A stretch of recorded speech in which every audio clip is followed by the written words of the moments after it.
उन्होंने जमीन की बात की है तो कहा है हरम की जमीन और कदम रख के चलना, हरम की जमीन और कदम रख के चलना। अरे सर का मौका है ओ जाने वाले, उन्होंने हमें उस जमीन का एहतराम सिखाया है। सोच तो सही, अगर हम मदीने शरीफ की मिट्टी से इतना प्यार करते हैं तो हुजूर के शहजादों से कितना प्यार करते हैं, माशाअल्लाह। हुजूर की आल से कितना प्यार करते होंगे, हुजूर की औलाद से कितनी मोहब्बत होगी हमें। हम तो फख्र करते हैं जब कयामत में हुक्म होगा ना, आए अपने अपने इमामों के साथ, हम तो दौड़ेंगे करबला वाले इमाम की तरफ, हम उनका जाके दामन थाम लेंगे और फिर मेरे इमाम का वो शेर पढ़ेंगे, तेरी सरकार में लाता है रजा उसको शफी, जो मेरा गौस है और लाडला बेटा तेरा। शुक्र है रब का कि उसने हमें सुन्नी बरेलवी बनाया है। और मैं बता दूं आपको, भौंकना आसान है, सहाबा को गालियां देना आसान है। मैं एक बात कह देता हूं, सही बात यह है कि सहाबा ही ने हमें अहले बैत का अदब सिखाया, बेशक हक। वरना अबू बकर की अपनी शान हर जुमे को सुनते हो, अफजलुल बशर इबादल अंबिया बित्तहकीक अमीरुल मुमिनीन अबी बकर सिद्दीक। फिर दूसरा नाम भी खुतबे में आता है, वालन्नातिक़ बिस्सिद्क़ि वस्सवाब अमीरुल मुमिनीन उमर इब्नुल खत्ताब। ये दोनों नाम खुतबे में शुरू में आते हैं, शेखैन का तज़किरा होता है। आपने पढ़ा, कोई छोटी शख्सियत नहीं है, बड़ी शख्सियत है, लेकिन जानते हो जिन्हें नबियों के बाद अफजलियत का शरफ हासिल है, एक दिन वो शहजादे को कंधे पे लेके आ रहे हैं। किसी ने कहा अबू बकर आप देखें और फिर बच्चे को देखें, इतनी बड़ी शख्सियत हो के कंधे पे बच्चे को लेके आ रहे। फरमाने लगे चुप कर, देखता नहीं, ये वो जात है जिसे मैंने महबूब के कंधों पे बैठा हुआ देखा है। हम घुंघरू बांधने वालों से अहले बैत का अदब सीखेंगे? मुझे बताओ, 10 दिन काली पट्टी पहनने के बाद शराब के नशे में अली अली के नारे लगाने वाले ये बताएंगे अली क्या है? हम अबू बकर से पूछेंगे अली क्या है, ये उमर बताएंगे हुजूर के शहजादे कौन है। हाँ, गलत नहीं कह रहा हूं, खुदा की कसम। हजरत अली कहते हैं अबू बकर, उमर, ये इनकी जिंदगी आप देखें। मैं बात को ज्यादा तूल नहीं दूंगा, बस इशारतन समझा के आगे बढ़ जाऊंगा, इसलिए कि मुझे पता है ये सारे वही बैठे हैं जिसने वो सबक पढ़ा है कि मसलक के आला हजरत पे कायम रहो। जिंदगी दी गई है इसी के लिए, अख्तर कादरी खुल्द में चल दिया, खुल्द वाह हर एक कादरी के लिए। मैं बहुत लंबी बात ना करके मुख्तसर अंदाज में कहना चाहता हूँ। हजरत अली आए, अबू बकर सिद्दीक कहते हैं मुबारक हो अली। का किस बात की मुबारकबाद? का नबी को फरमाते सुना है कि जन्नत का टिकट मेरा अली बांटेगा। कौन बांटेंगे? जोर से कौन? देखो भाई, खाली लंगर के सहारे ना आया कर, थोड़ा बहुत खाना घर से भी खा के आया कर। हाँ, तबर्रुक तो मिलता ही मिलता है, थोड़ा बहुत खा के आओगे ना तो सुभान अल्लाह कहने का सहारा बना रहेगा। है जो घर से खा के आए वो मेरे साथ बोलेंगे, मेरे साथ बोलेंगे सुभान अल्लाह। पीछे वाले लोगों के लिए कमेटी वालों लंगर का इंतजाम करें, शायद दूर से आए हैं तभी पीछे बैठे है ना, लगता है तभी खा के नहीं आए।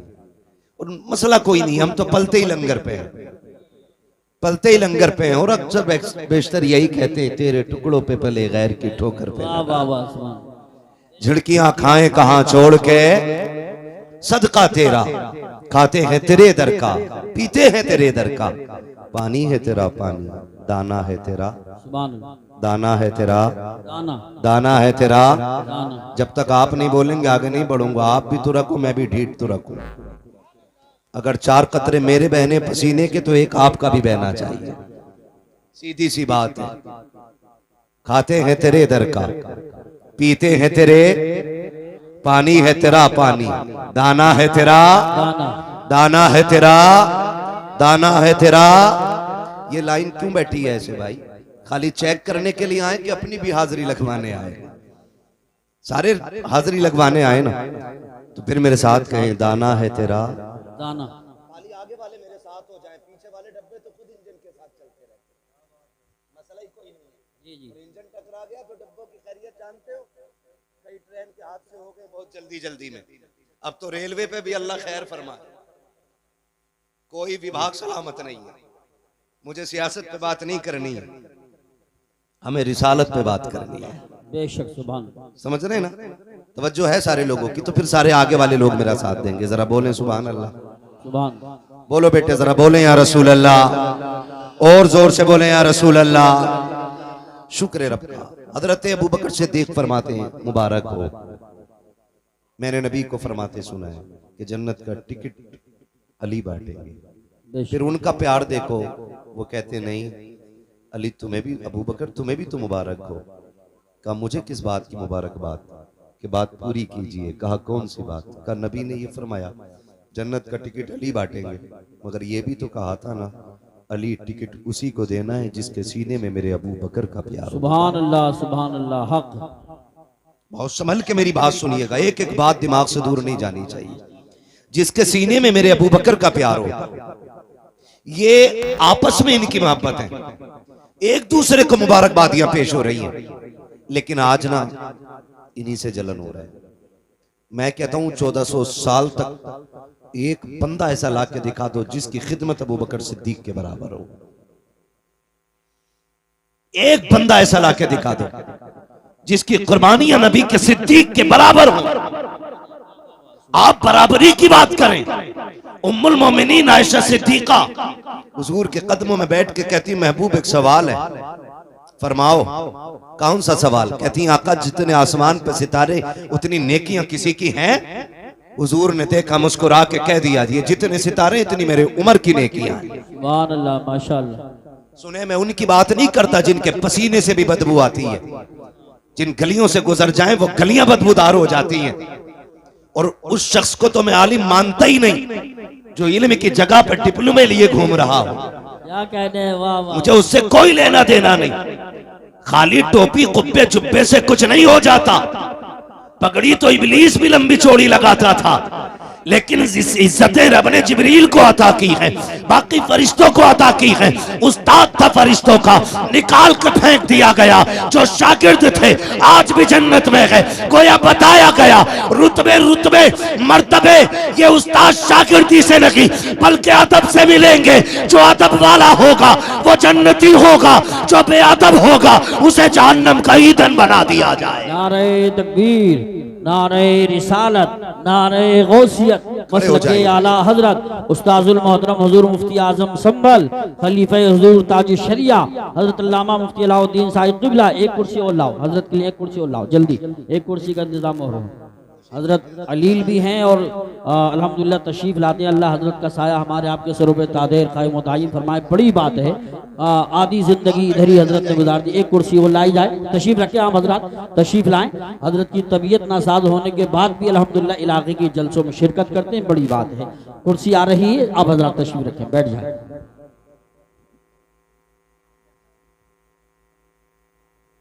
ये आज तूने काम ढंग का किया, ये खिदमत करता रहे, कसम से कामयाब हो जाए।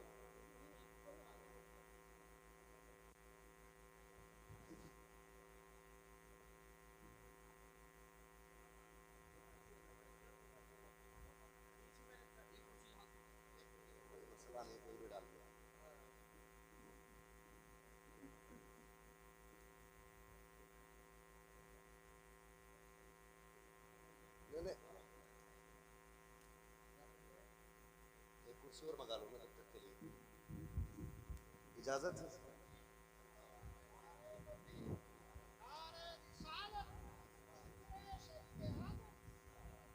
माशाअल्लाह। या अली, खैरियत हैं आप लोग? अल्हम्दुलिल्लाह माशाअल्लाह। मिंबर रसूल पर आप देख रहे हैं उस्ताजुल उलमा फकीहुल अज़हर हजरत अल्लामा मौलाना मुफ्ती कारी अलाउद्दीन साहिब क़िबला दामजिल्लहु आली मिंबर रसूल पर जलवगर हो चुके हैं। अल्लाह ताला हजरत को शिफाए कामिला सेहत आजिला अता फरमाए। आमीन। मौला करीम हजरत को उम्र खिज़्र अता फरमाए। चलें आगे, थके तो नहीं अभी आप लोग? जो सुनना चाहते हैं जरा बोल दें या रसूल अल्लाह। अल्लाह आपको सलामत रखे। ये संभल की जमीन है, ये जलालपुर है, उम्मीद है कि यहाँ जितने लोग आए होंगे सारे ही अकीदे के पाक लोग आए होंगे। जी जी बेशक। मैं अर्ज कर रहा था आपसे, ये नफरतें पैदा की जा रही हैं, सिर्फ रोटियां सेकी जा रही हैं अपनी अपनी। सहाबा इकराम में आपस में कोई भेदभाव नहीं था। हैरत की बात, मैंने अभी आपसे एक मोटी बात कही, हमने तो अदब अहले बैत का और प्यार अहले बैत का हुजूर के सहाबा से सीखा। बेशक बेशक। हुजूर के सहाबा से सीखा है। अबू बकर सिद्दीक कंधे पे बैठा लेते और रह गई हजरत उमर की बात। कौन उमर है? किसी एक मोहल्ले का चेयरमैन नहीं, एक बस्ती का बादशाह नहीं है, आधी दुनिया का बादशाह है उमर। बेशक। कितनी दुनिया का? आदि। जोर से कितनी? आधी दुनिया का बादशाह है उमर। और जो हैबत का आलम यह है कि बड़े बड़े सलातीन उसके आगे गर्दनें झुका के खड़े रहते हैं। अल्लाह। और इंसाफ का आलम यह है कि शेर बकरी एक जगह खड़ी रहती है और पानी पीते हैं। शेर में जरूरत नहीं है बकरी को घूर के देख सके, और बकरी को यह हिम्मत दे दी है उमर के दौर ने कि वो शेर से डरने का नाम नहीं लेती। उनके बारे में भौंकते हो, तुम्हारे बाप का लगा क्या दीन पे? तुम तो खाली नाम लेकर के रोटियां खा रहे हो। कुर्बानी तो हुजूर के सहाबा ने दी। इतना बड़ा नाम है, इतना बड़ा नाम। आज ना अगर बुरा ना मानिए, अगर कोई नेता बैठा होता, अगर वो जीत जाए ना, छोटी वाली कौन सी होती है कुर्सी ना, बीटीसी, हाँ प्रधानी तो उससे बड़ी है। अगर मिंबरिया बन जा तो कपड़ों से बाहर है, कॉलर यूं रहता, यूं भूल जाता सारी चीज। आधी दुनिया का बादशाह उमर। जानते हो, ईद के दिन नंगे पैर नमाज पढ़ाने के, ईदगाह के लिए नंगे पैर निकले, वापस नमाज पढ़ा के आए, पैर धुल रहे हैं। किसी ने कहा उमर जूते तो पहन लेते। कहा क्यों? कहा अमीरुल मोमिनीन हो, कोई देखेगा दूसरा तो क्या कहेगा। अगर ना पहने तो क्या हुआ? कहा देखा ना, पैर में मिट्टी लग गई, आंख में आंसू भर लाए। कहने लगे शुक्र है रब का जिसने उमर के पैर पे मिट्टी लगाई है। उमर के पैर पे मिट्टी तो लगी है, लेकिन उमर के दामन पे कोई ऐब का धब्बा नहीं लगा है। ये जिंदगियां थी इन लोगों की। ये हमारे सर के ताज उलमा बैठे, पूरी जिंदगी हदीसें पढ़ाते पढ़ाते गुजर गई। आप तारीख का ये बाप भी देखे, कौन उमर है? अल्लाह अकबर। आपने पूरी जिंदगी खुदा की कसम सबसे कम बैतुल माल से तनख्वाह ली है। आज तो जो सर गवर्नमेंट की तरफ से आता है, गरीब का हिस्सा भी खा जाते हैं। गरीब का बेरोजगार भत्ता भी इन्हीं के हिस्से में आता है। कॉलोनी बांटते तो पहले तय किया जाता है 10% मेरा है, 90 तेरा है, 50 मेरा है, 50 तेरा है। ऐसे बेच के खाने वालों को खुदा की कसम उमर की जिंदगी पढ़नी चाहिए। पूरी जिंदगी आपने सबसे कम बैतुल माल से 2 लोग हिस्सा लिया है। सबसे कम तनख्वाह लेने के बाद आप एक जोड़े में जिंदगी गुजार रहे हैं। खुदा की कसम लोग कहते थे कैसे बदबख्त लोग हैं। अभी एक कुत्ते ने भौंक के कहा था माज़ अल्लाह, हजरत उमर ने सैयदे कायनात खातून जन्नत फातिमा ज़हरा के शिकम पे लात मारी थी, जिसकी वजह से आपकी खुशी ज़ाय हो गई थी। मैं कहता हूँ गैरत आनी चाहिए। खुदा की कसम जो उनकी औलाद को पलकों का ताज बना के रखता हो, वो माँ की तरफ पैर कैसे बढ़ा सकता है, हाथ कैसे उठा सकता है? खुदा के वास्ते ज़बानों को ताले लगाओ। नबी के सहाबा के खिलाफ मत भोंकना, वरना जन्नत तो क्या है, जन्नत की महक तक नहीं मिलेगी। जन्नत सिर्फ उसे मिलेगी जो सहाबा वाला भी होगा, मुस्तफा की औलाद से प्यार करने वाला भी होगा। ये याद रखिएगा। आग लगाई जा रही है और धीरे धीरे घुसपैठिए आ रहे हैं।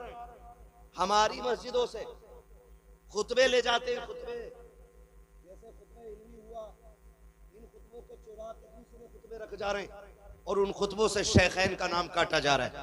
गैरत नहीं आती है? हम कहते हैं खुदा की कसम, हुजूर के सहाबा पे एतराज, हुजूर की जात पे एतराज। क्यों? हजरत का कोई शागिर्द किसी मस्जिद में जाए और अगर वो चोरी कर ले तो लोग क्या कहेंगे? कारी साहब कैसा आदमी भेजा था, मस्जिद की गोलक लेके भाग गया।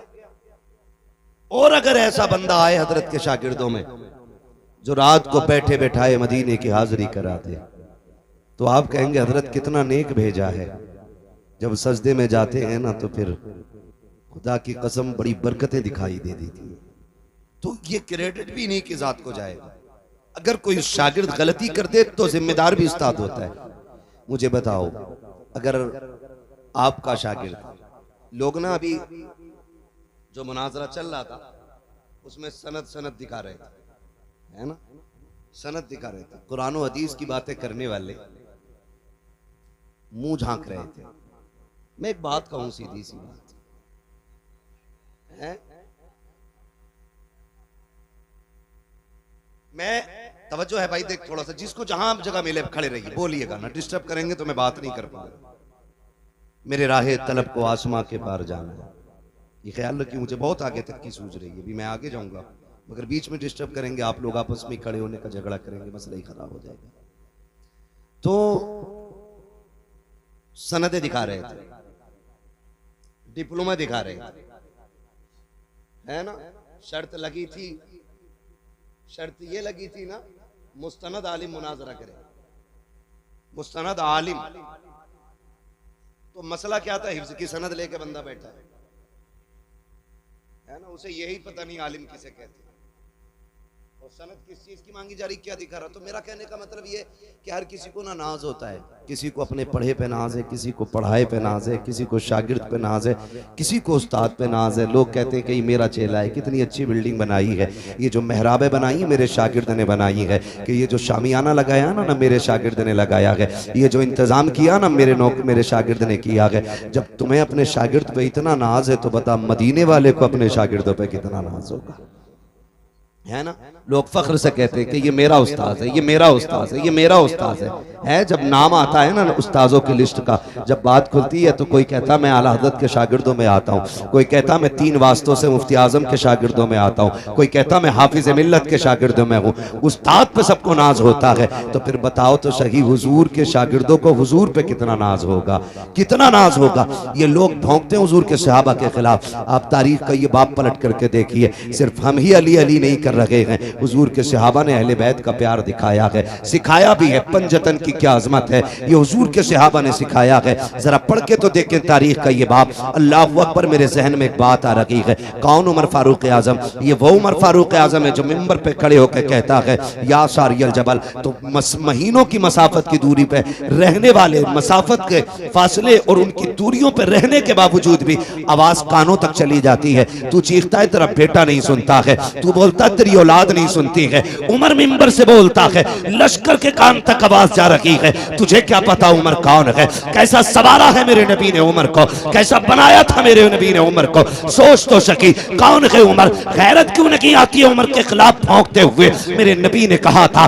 जब तुम नेक लोगों की बातें करना तो मेरे उमर की भी बातें कर लिया करना, जब बच्चों के तस्किरे करो तो मेरे उमर के भी तस्किरे करना। अल्लाह अकबर, समझ उमर कौन है। जहां पे खलील ने खड़े होकर के दामन फैला के हबीब को मांगा था, वहीं हबीब ने खड़े होकर के झोली फैला करके उमर को मांगा था और रब ने उमर नबी की झोली में डाला। ऐसा डाला कि जब झोली में नबी के आया है, कुल के नमाजों का भी ऐलान हुआ था, कुल के रब की तौहीद का भी ऐलान होने लग गया था। नारे तकबीर, नारे रिसालत, नारे हैदरी, नारे गौसियत, मसलके आला हजरत, फैजान आला हजरत, फैजान शहदाए करबला, मुफ्ती हम्माद रजा साहिब क़िबला, उलमाए अहले सुन्नत। सुभान अल्लाह। हजरत उमर की बारगाह में सफीर आया। सफीर, आप तन्हाई में बात कर रहे हैं, दरवाजा बजा, आवाज आई कौन? कहने लगा मैं आपका बेटा हूं, क्या काम है आपसे, जरूरी बात करिए। फरमाने लगे ठहर जाओ, अंदर आने की इजाजत है। ये कैसे खालिस लोग थे कि सगे बेटों को भी मशवरों में शामिल नहीं करते, औलाद को मनसब के ख्वाब ही नहीं दिखाए। जबकि हजरत अब्दुल्ला इब्ने उमर बदरी साहबी है, बहुत बड़ी शख्सियत है, लेकिन हजरत उमर ने कह दिया खड़े रहो, मैं जरूरी बात कर रहा हूं। आप बाहर निकले, फारिग हुए, बाहर आए, बेटे से पूछा आप बताओ। उन्होंने अपनी बात कही, फिर आपने फरमाया कोई और तो नहीं आया था? बेटे ने कहा कि हुसैन इब्ने अली आए थे। किससे? आधी दुनिया के बादशाह से। हुसैन इब्ने अली आए थे, कहा बताया क्यों नहीं? कहा मुझे खड़े देखा, कहने लगे उमर से मिलना है, अमीरुल मोमिनीन से मिलना है। मैंने कहा अंदर है। उन्होंने कहा तुम क्यों खड़े हो? कहा मुझे इजाजत नहीं अंदर जाने की। वो लौट के जाने लगे। मैंने कहा ठहरे, मैं आवाज दूं। कहा नहीं, जरूरी बात होगी, जब बेटे को अंदर जाने की इजाजत नहीं तो मैं क्यों अंदर जाऊं, मैं जोहर में मुलाकात कर लूंगा। इतना सुना दौड़ लगा दी, हुसैन की चौखट पे आए, दस्तक दी, अंदर से मेरे इमाम निकले, कहने लगे शहजादे तशरीफ लाए थे? कहा जी आया तो था। कहा हुक्म कर देते, आप परेशान हुए, बताइए क्या हुक्म था? आप गए थे, फिर मुझे आवाज क्यों नहीं दिलवाई? कहने लगे आप अमीरुल मोमिनीन हो, दीन की जिम्मेदारी आपके कांधे पे है, इसलिए मैं लौट आया था। जब बेटे को अंदर आने की इजाजत नहीं, मैं कैसे अंदर आ जाता? खुदा की कसम, हजरत उमर की आंख में आंसू आ गए, रो के कहने लगे शहजादे बताओ तो सही, आप कहां मैं कहां, मेरी औकात क्या है? पगड़ी उतारी और शहजादे के कदमों पे रख दी, फरमाने लगे बताओ तो शहजादे उमर की औकात क्या थी? कौन था उमर को पहचानता? आज जो इज्जतें मिली है तुम्हारे नाना के सदके में मिली है, आज जो उमर को वकार मिला है तुम्हारे नाना की नालैन के सदके में मिला है। शहजादे सबके लिए पाबंदी हो सकती है, लेकिन नबी के बेटों के लिए उमर की चौखट पे कोई पाबंदी नहीं हो सकती। तुम किस उमर की बात करते हो? किस उमर की बात करते हो? खुदा की कसम ये वो उमर है जिसकी मर्जी के मुताबिक कभी कभी आयतें अल्लाह कुरान में नाजिल फरमा देता है।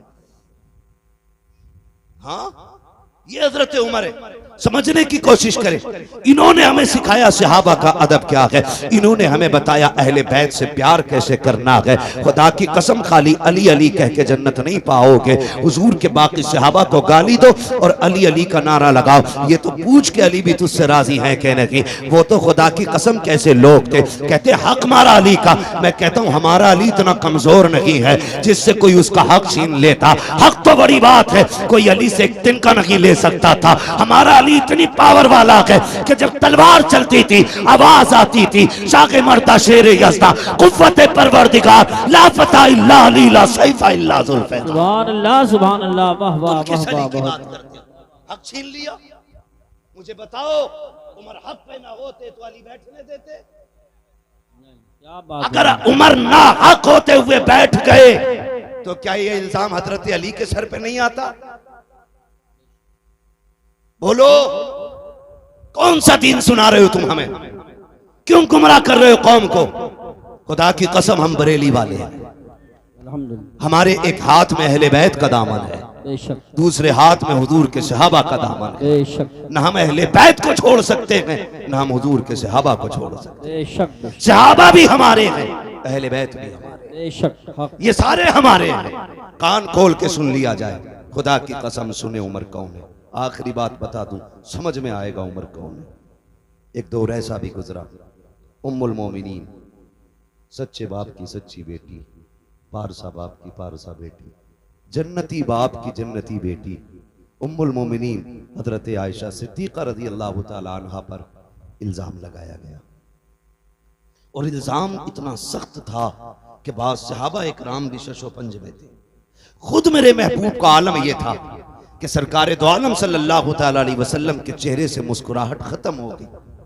खुद उम्मुल मोमिनीन आयशा सिद्दीक़ा फरमाती हैं कि हुजूर मुझसे इतना प्यार करते थे कि एक लम्हे के लिए मुझे नजरों से ओझल नहीं होने देते थे, लेकिन आज जब घर में आए ना तो महबूब ने चेहरा फेर लिया। कहती हैं फिर क्या था, फिर तो बिजलियां गिर गई, कयामत टूट पड़ी, मैं हुजूर की जुदाई बर्दाश्त न कर सकी, बेरुखी ने मुझे मार डाला। मैंने कहा महबूब इजाजत दें तो मैं घर न चली जाऊं, घर न चली जाऊं, बच्चियों का अपना उसूल होता है, अगर कोई तकलीफ हो सोचती जाके माँ बाप से बातें करेंगे, दिल के हाल बताएंगे, ठंडे होंगे अरमान, कुछ तो कम हो जाएगा। ये सोच के कहती मैंने हुजूर से कहा आका मैं घर न चली जाऊं? कहती आज बिना सोचे समझे हुजूर ने एकदम कह दिया चली जाओ। कहती फिर क्या एक नई कयामत थी। मैं बोझल कदमों से घर आई, सोचा अब्बा पूछेंगे बेटी क्या हुआ, माँ तसल्ली देगी। कहती लेकिन कुर्बान जाऊं माँ बाप की वफा पे, माँ बाप की वफा पे। जब आज मैं घर में आई ना तो मेरी माँ ने भी मुंह फेर लिया, आज अब्बा ने भी चेहरा फेर लिया।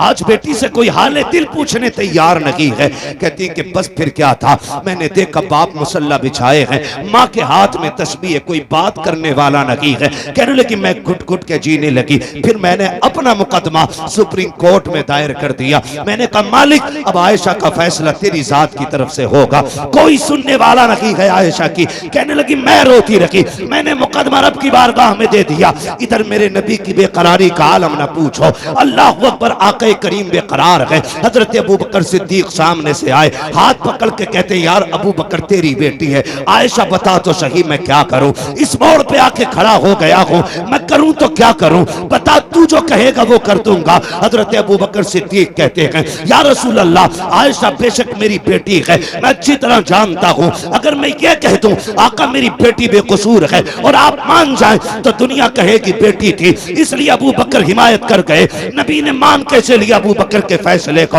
मेरे नबी से कहते हैं अबू बकर आका बेटी कमा मिला है, मैं कुछ नहीं कह सकता। अबू बकर भी गर्दन झुका के चले गए। आका फिर बेकरार हैं। सामने से हैदर कर्रार आ रहे हैं। कहा यार अली तू तो मेरा भाई है, तू बता क्या किया जाए, मैं इतना परेशान हूँ, आयशा को लेकर के क्या करना है। हजरत अली कहते हैं आका आप एक इशारा करें, सैकड़ों बाप बेटियां लेके हाजिर हो जाएंगे, आपके लिए किस चीज की कमी है, आप उदास क्यों हो रहे हैं। आका करीम फरमाते हैं अली अपना मशवरा दे के गए। मैंने देखा सामने से मेरा यार उमर आ रहा है, मैंने उमर को आते देखा। मैंने कहा उमर ठहर तो सही, तू जरा बता क्या करना है, तुझे तो मालूम है क्या बातें चल रही हैं, लोग क्या क्या कह रहे हैं। हजरत उमर कहते हैं जी या रसूल अल्लाह सब कुछ सुना है। कहा उमर तू बता क्या करना है। आका फरमाते हैं मेरे उमर ने मुझसे 2 सवाल किए थे। कहा महबूब मुझे 2 सवालों के जवाब दें। कौन से सवाल। कहा आका बताइए क्या आपके पसीने से कभी बदबू आई। कहा कभी नहीं आई है। क्या आपके बदन पे कभी मक्खी बैठी। कहा कभी नहीं बैठी। कहा महबूब फिर उदास क्यों होते हैं। जो रब आपके बदन पे मक्खी नहीं बैठने देता है वो आपके बिस्तर पे किसी नापाक औरत को कैसे आने दे सकता है। अगर आयशा नापाक होती रब कभी तेरे बिस्तर तक नहीं आने देता। और जब आई है खुदा की कसम पूरी दुनिया झूठी हो सकती है लेकिन तेरी आयशा किसी कीमत पे नापाक नहीं हो सकती। बेशक सुभान अल्लाह। नारे तकबीर, नारे रिसालत, नारे गौसियत, मसलके आला हजरत, फैज़ान आला हजरत, फैज़ान अहले बैत तहार, फैज़ान सहाबाए किराम, उलमाए अहले सुन्नत। सुभान अल्लाह। अल्लाह ऊपर सोचे आका फरमाते अभी उमर के जुमले खत्म हुए थे इतने में जिब्रील आ जाते हैं और कुरान ने आयशा सिद्दीका की बरात का ऐलान किया। सुभान अल्लाह। खुदा की कसम ये उमर है, इनका नाम लेके कौम को गुमराह करते हैं। हम फिर कहते हैं शुक्र रब का उसने हमें सुन्नी बरेलवी बनाया है। हम हुजूर के अहले बैत से भी प्यार करते हैं, हम हुजूर के सहाबा से भी प्यार करते हैं। खुदा की कसम लोग बताओ काले कपड़े पहन के शराब पी के ढोलक गले में लटका के अली अली कर रहा है, वो कह रहे हम अली वाले। खुदा की कसम सबसे पक्के बरेली वाले अली वाले, सीधी सी बात। हाँ हम सबसे पक्के अली वाले। हमसे पूछो अली कौन है, अली कौन है। अगर सिर्फ लफ्ज़ शेरे खुदा पे बात की जाए ना तो रातें कम पड़ सकती है। हैदर पे बात की जाए रातें कम पड़ जाएंगी। अली की जात पे गुफ्तगू की जाए तो महीने कम पड़ जाएंगे। वो अली की जात है। सोचे तो सही, बस इतना समझ लो अली वो है जिसके बारे में मेरे नबी ने अपनी बेटी का इंतखाब किया निकाह के लिए। बहुत बड़ी बात कह रहा हूं, खातून जन्नत को जिनके लिए मेरे नबी ने मुंतखब किया, या ऐसे कह लो जिनको खातून जन्नत के लिए मुंतखब किया, वो जात हज़रत अली की जात है। आका करीम ने फरमाया मन कुन्तु मौलाहु फहादा अलीयुन मौला, जिसका मैं मौला उसका अली मौला। कितनी कमजोरी से बोल रहे हैं सुन्नी। जिसका मैं मौला उसका अली मौला, उसका अली मौला। ये याद रखिएगा अली का नाम है।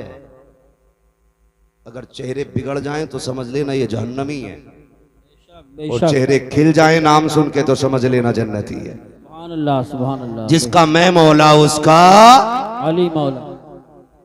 पीछे वाले लोग अब भी कुछ सोच के बोलेंगे। कल बोल दीजिएगा घर जाकर के बात समझ में आए तो। जिसका मैं मौला उसका अली मौला, आगे वाले खाली साथ दें, जिसका मैं मौला उसका अली मौला, अली मौला। वो खुदा की कसम देखें, दुल्हा भी लाजवाब, दुल्हन भी लाजवाब। दुल्हा वो है जिसके बारे में मेरे नबी ने फरमाया, अना मदीनतुल इल्म व अलीयुन बाबूहा, मैं इल्म का शहर हूँ, अली उसका दरवाजा। दरवाजा। यही तो है ना सुन्नियों की घर की बरकत है। हाँ, आधी बात मौलवी कहता तो आधी बात कौम कह देती है। मैं इल्म का शहर हूं, अली उसका दरवाजा। ये जात हजरत अली की है। और जो दुल्हन है वो कौन है? सैयदा तैयबा ताहिरा आबिदा जाहिदा तकिया नकिया जकिया राकिया साजिदा काइमा साइमा सुभान अल्लाह, हाफिजा कारिया आलिमा फाजिला मुफ्तिया सैयदा कायनात खातून जन्नत फातिमा ज़हरा। सुभान अल्लाह, माशाअल्लाह माशाअल्लाह माशाअल्लाह। ये दुल्हन और वो दुल्हा, इस आंगन में जो कली खिली है, एक कली को हसन कहते हैं, दूसरी कली को हुसैन कहते हैं। हुसैन कहते हैं। सुभान, क्या बात रजा उस चमनिस्तान करम की, ज़हरा है कली जिसमें हुसैन और हसन फूल। हसन फूल। कमाल की बात यह है, जिम्मेदार लोग बैठे हैं, मैं पूरी जिम्मेदारी से कहता हूँ, कायनात में सबसे अफजल जात औरतों में खातून जन्नत की जात, बेशक हक, हुजूर की बेटी की जात। और क्यों ना हो, क्योंकि सैयदा कायनात मेरे महबूब के जिगर का टुकड़ा है, हुजूर के जिगर का टुकड़ा है खातून जन्नत। और अल्लाह ने यह शान अता फरमाई है। दुनिया की सारी औरतों की बात करता हूं, कोई औरत ऐसी नहीं जिसको रब खुशियां अता करे और उसको औरत वाले अवारिजात लाहिक ना हो, सिवाय खातून जन्नत के। बेशक, यानी हर औरत के महीने में साल में नमाजें छूटती हैं, रोजे कज़ा होते, लेकिन खातून जन्नत की वो जात है जिसकी एक रकात भी कज़ा नहीं। बेशक बेशक हक है। दुनिया में कोई ऐसी औरत हो तो लाके दिखाओ। हसन सहरी के वक्त आते हैं, फजर पे खातून जन्नत मुसल्ला बिछा लेती है। और ये सिर्फ हसन के साथ नहीं, हुसैन आए तब भी नमाज कज़ा नहीं हुई, सैयदा ज़ैनब आई है तब भी नमाज कज़ा नहीं हुई। अल्लाह ने आपको ये फूल बख्शे, एक सजदा तक कज़ा नहीं हुआ खातून जन्नत का। बता, अगर माँ ऐसी हो, बाप ऐसा हो, तो फिर बेटे कैसे होंगे? अल्लाह अल्लाह अल्लाह, बेटे कैसे होंगे? कभी कभी लोग जब बयान करते हैं ना, हुसैन ने नेज़े पे कुरान पढ़ा, नेज़े पे पढ़ा, मैं कहता हूँ अजीब मसला है, खाली नेज़े पे पढ़ना देखा है, माँ की गोद में कुरान सुनना नहीं देखा। हाय हाय हाय, क्या बात है, सुभान अल्लाह। अगर माँ दूध पिलाते हुए कुरान पढ़े तो फिर बेटे पे लाजिम है कि वो नेज़े पे भी चढ़ के कुरान पढ़े। सुभान अल्लाह माशा। हद होती है जिसके रातों के सजदे इतने लंबे, जो ये कहती थी अल्लाह इतनी लंबी रात बना कि तेरी फातिमा जी भर के सजदा कर ले, फिर उसका बेटा अगर सजदे में सर न देता तो कहां देता? जिस माँ के सजदे मुकम्मल ना हो, उस बेटे का सजदा कैसे मुकम्मल हो जाता? खुदा की कसम, खातून जन्नत ने सजदे किए, रातें खत्म हो गई, सजदा खत्म नहीं हुआ, फिर बेटे ने सजदा किया तो जाहिरी जिंदगी खत्म हो गई, सजदा खत्म नहीं हुआ है, सजदा खत्म नहीं हुआ है। ये समझने वाली बातें हैं। कई बार कुछ कुत्ते भौंकते, कहते जी अगर ये इतने ही पहुंचे हुए थे तो बताया क्यों नहीं? माज़अल्लाह, करबला के हवाले से बेटों को क्यों नहीं बताया या बचाया क्यों नहीं? सारे पढ़े लिखे लोग हैं, अंगूठे का दौर नहीं। ये अलग बात है कि दुनिया फिर से अंगूठे पे लौट आई। पहले अंगूठे उनके लिए जाते थे जो पढ़े लिखे नहीं होते थे, अब अंगूठे उनके लगते हैं जो पढ़े लिखे होते हैं। फिंगरप्रिंट है ना, यही बोलते हैं ना, हमें इंग्लिश नहीं आती। दौर बदला है, फिर फिंगर पे लौटा है, फिर लौटा है। तो सारे पढ़े लिखे लोग अच्छी तरह जानते हैं कि अगर बाप डीएम हो, एसडीएम हो, तो क्या उसका बेटा बिना इम्तिहान के किसी पोस्ट को पा सकता है? नहीं, बोले पालेगा। अगर बाप एसडीएम या डीएम जो भी है तो बेटे को एग्जाम देना है, इम्तिहान की सफ में बैठना है, पास होगा तभी मनसब मिलेगा, तभी डिग्री मिलेगी। मगर हुसैन तेरी अजमतों को सलाम, तू मां की गोद में आया, नबी ने कहा हसन हुसैन जन्नती जवानों के सरदार हैं। अभी कोई हज आपके जिम्मे नहीं, अभी ज़कात आप पे फर्ज नहीं है, अभी आपने जंग नहीं लड़ी है, अभी दीन के लिए बड़ी बड़ी कुर्बानियां नहीं दी हैं, लेकिन मनसब पहले मिल गए। फिर मनसब पे कोई एतराज कर सकता था, घर की बात थी इसलिए बांट दिया गया। खुदा की कसम दुनिया जानती थी नबी के मुंह से जो निकली वो बात होके रही। आका ने कह दिया है मेरे शहजादे जन्नती जवानों के सरदार हैं, तो फिर ये जन्नती जवानों के सरदार हैं। लेकिन ये सब कुछ जानते और मानते हुए भी खातून जन्नत ने बेटों की तैयारी कराई। हैदर कर्रार ने बेटों को सब्र सिखाया है, पूरी जिंदगी बेटों की तरबियत की है, और इसी दिन के लिए सवारा था कि अगर दीन करबला में मुश्किल में आ जाए तो बेटे कदम पीछे नहीं हटाना है, मसलियत की तरफ नहीं दौड़ना है, अजीमत की तरफ जाना है, कर लुटा देना है, दीन बचा लेना है, ताकि दुनिया को पता चल जाए कि हर मसले पे जाकर के मसलियत को आगे किया जा सकता है। लेकिन जब बात दीन किया जाए तो फिर मसलियत नहीं बल्कि नबी की शरीयत को सबसे आगे रखा जाए। सुभान अल्लाह। नारे तकबीर, नारे रिसालत, नारे गौसियत, मसलक आला हजरत, उलमाए अहले सुन्नत। ये हल्के की दरोगा की तरफ से एक ऐलान है कि जो लड़के घूम रहे हैं गांव में, या तो जलसगाह में बैठ जाएं, या तो नहीं बैठते हैं तो हम उन्हें पकड़ के थाने ले जाएंगे या फिर जलसे को बंद कराएंगे। इसलिए मैं गुजारिश करता हूँ, तकरीर आखिरी तकरीर चल रही है, मेरे भाई जो घूम रहे हैं गाँव में वो घूमना बंद करें, जलसगाह में आके बैठे। तवज्जो है सर, जारी रखें, तैयारी कराएं। माँ बाप इतनी अजमत वाले, कहते हैं उनको पता ही नहीं था, तुझसे किसने कह दिया पता नहीं था। अगर मैं मुकम्मल शहादत बयान करूं तो बड़ा वक्त चाहिए, सिर्फ इशारतन किनायतन में समझाता चलो। करबला में कितनी शहादतें हुई, बोलें बोलें, अल्लाह सलामत रख के जो बोल गए, कितनी? 72। ठीक है, 72 शहादतें। ऐसा नहीं है कि पता नहीं था, अगर पता नहीं था तो मुझे बताएं मेरे इमाम ने 10 की सुबह में अपने बेटे को उठाया, अल्लाह अल्लाह, फरमाया था अकबर जब हमारे बाबा नमाज पढ़ाते थे तो ड्यूटी हसन की थी कि वो अजान पढ़ते थे जी। फिर जब ये जिम्मेदारी भाई हसन के जिम्मे आई तो फिर अजान मैंने पढ़ी। अब मुसल्ले की जिम्मेदारी मेरी है तो अब अजान की जिम्मेदारी अकबर तुम्हारी है। जाइए, फजर की अजान भी पढ़नी है और मैदान भी देख के आना। आप गए, फजर की अजान पढ़ी, वापस आए, वालिद की बारगाह में कहते हैं बजी अजान तो पढ़ आया हूं, मैदान देखने गया ना, मैंने किसी खातून को रोते हुए देखा, उसके सर से लेकर पैर तक चादर थी, चेहरा तो नहीं देखा, पर्दे वाली कोई खातून थी, लेकिन मैंने ये देखा कि वो अपने दुपट्टे के कोने से जमीन साफ कर रही थी और रो रही थी। मेरे इमाम ने इतना सुना, आंख में आंसू आ गए, तो आपने फरमाया अब्बा जी उस खातून से हमारा कोई रिश्ता तो नहीं था, आप क्यों रो रहे? फरमाने लगे बेटे तुम जिस खातून की बात कर रहे हो वो कोई और नहीं, मेरी मां फातिमा ज़हरा है। खुद बता मुझे, सोच और बता, जो ये कहते उन्हें खबर नहीं थी, पता होता तो बचा लेते, अगर पता नहीं था तो शहादत से पहले करबला क्यों आई? और ठीक उसी जगह जहां मेरे इमाम को आना था घोड़े से नीचे, उसी जमीन पे जगह साफ की है खातून जन्नत ने। गैरत आनी चाहिए। मैं कहता हूं कि तुम कलमा पढ़ने के बावजूद टोपी रख के कहते हो कि वो कुछ नहीं कर सकते थे, तुमसे बेहतर नजरिए तो इनके बारे में गैर मुस्लिमों के। अल्लाह अल्लाह, हिंदू भी जानता है कि ये अजमतों वाले लोग बेशक, जिनका दिया तू खाए उन्हीं को तू गुर्रा है।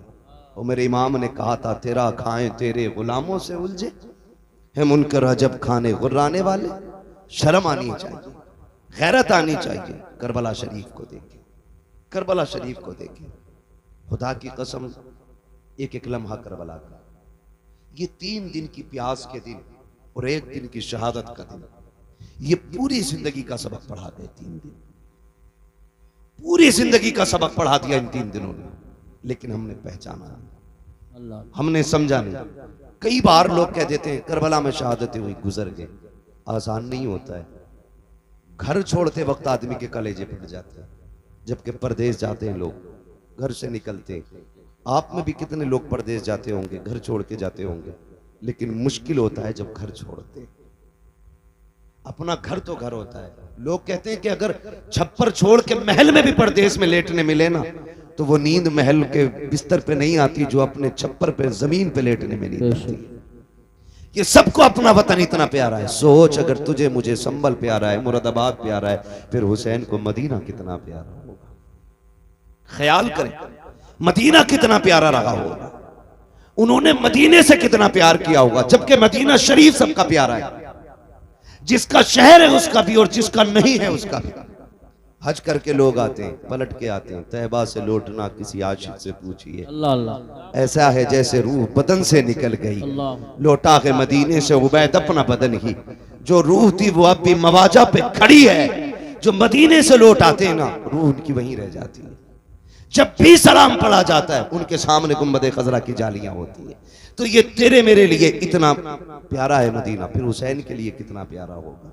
फिर हुसैन ने वो शहर भी छोड़ा, मक्का शरीफ आ गए, फिर वो भी छोड़ दिया, फिर आ गए करबला शरीफ। फिर करबला शरीफ की कहानी, खुदा की कसम अल्लाह आपको सलामत रखे। शुक्र अदा करें रब ने हमें और आपको हुसैन वाला बनाया है।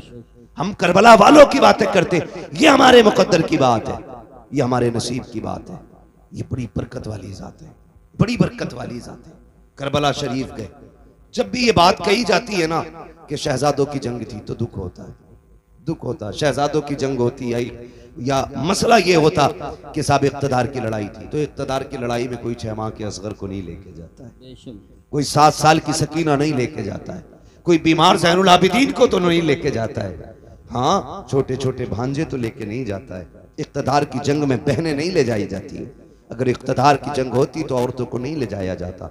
मामला कुछ और है। खुद हजरत हुर ने बयान किया था, जब मेरे इमाम ने खुतबा दिया और हजरत हुर बेकरार थे, तो शिमर ने कहा था, हुर क्या बात है, आज को ज्यादा बेकरार नहीं लग रहा है? तुझे दस्ते का सबर सलार बनाया है, फिर इतना बेचैन क्यों है? तो बातों ने तुझे क्या कर दिया है? उसने कहा, यार मुझे नहीं मालूम था कि तुम इतना सब कुछ करोगे। मुझे तो ये पता था खाली मुस्तफा के शहजादे को मजबूर करके बैत ली जाएगी। इतना नहीं मालूम था कि तुम इतने गिर जाओगे, नबी के खून के प्यासे हो जाओगे। अगर इतना पता होता तो मैं रास्ता कतई नहीं रोकता। अल्लाह अकबर। जब हुर ने इतना कहा, सिमरने का इरादा क्या है? कहा, मैं ये सोच रहा हूं, एक तरफ जन्नत का दरवाजा है, दूसरी तरफ जहन्नम का दरवाजा है, करूं तो क्या करूं? कहा, हुर तेरी मर्जी है। देख इधर इख्तिदार है, दौलत है, इधर सब कुछ है, उधर ना जाना, उधर कुछ भी नहीं है। मेरे इमाम के खुतबे के बाद हुर की बेकरारी ने जब उन लोगों के दिल पे बेकरारी पैदा की, सोचने लग गए अगर एक हुर गया तो हमारी जमात टूट जाएगी। मगर खुदा की कसम, हुर को रोकने की कोशिश की, आपने सबको ठुकराया। कहा, सुनो, दुनिया की दौलत तुम्हें मुबारक हो, हुसैन के कदमों की खाक मुझे मुबारक हो। लिखा था किसी ने, ये नारा हुर का था जिस वक्त फौजे शाम से निकला कि देखो यूं निकलते हैं जहन्नम से खुदा वाले।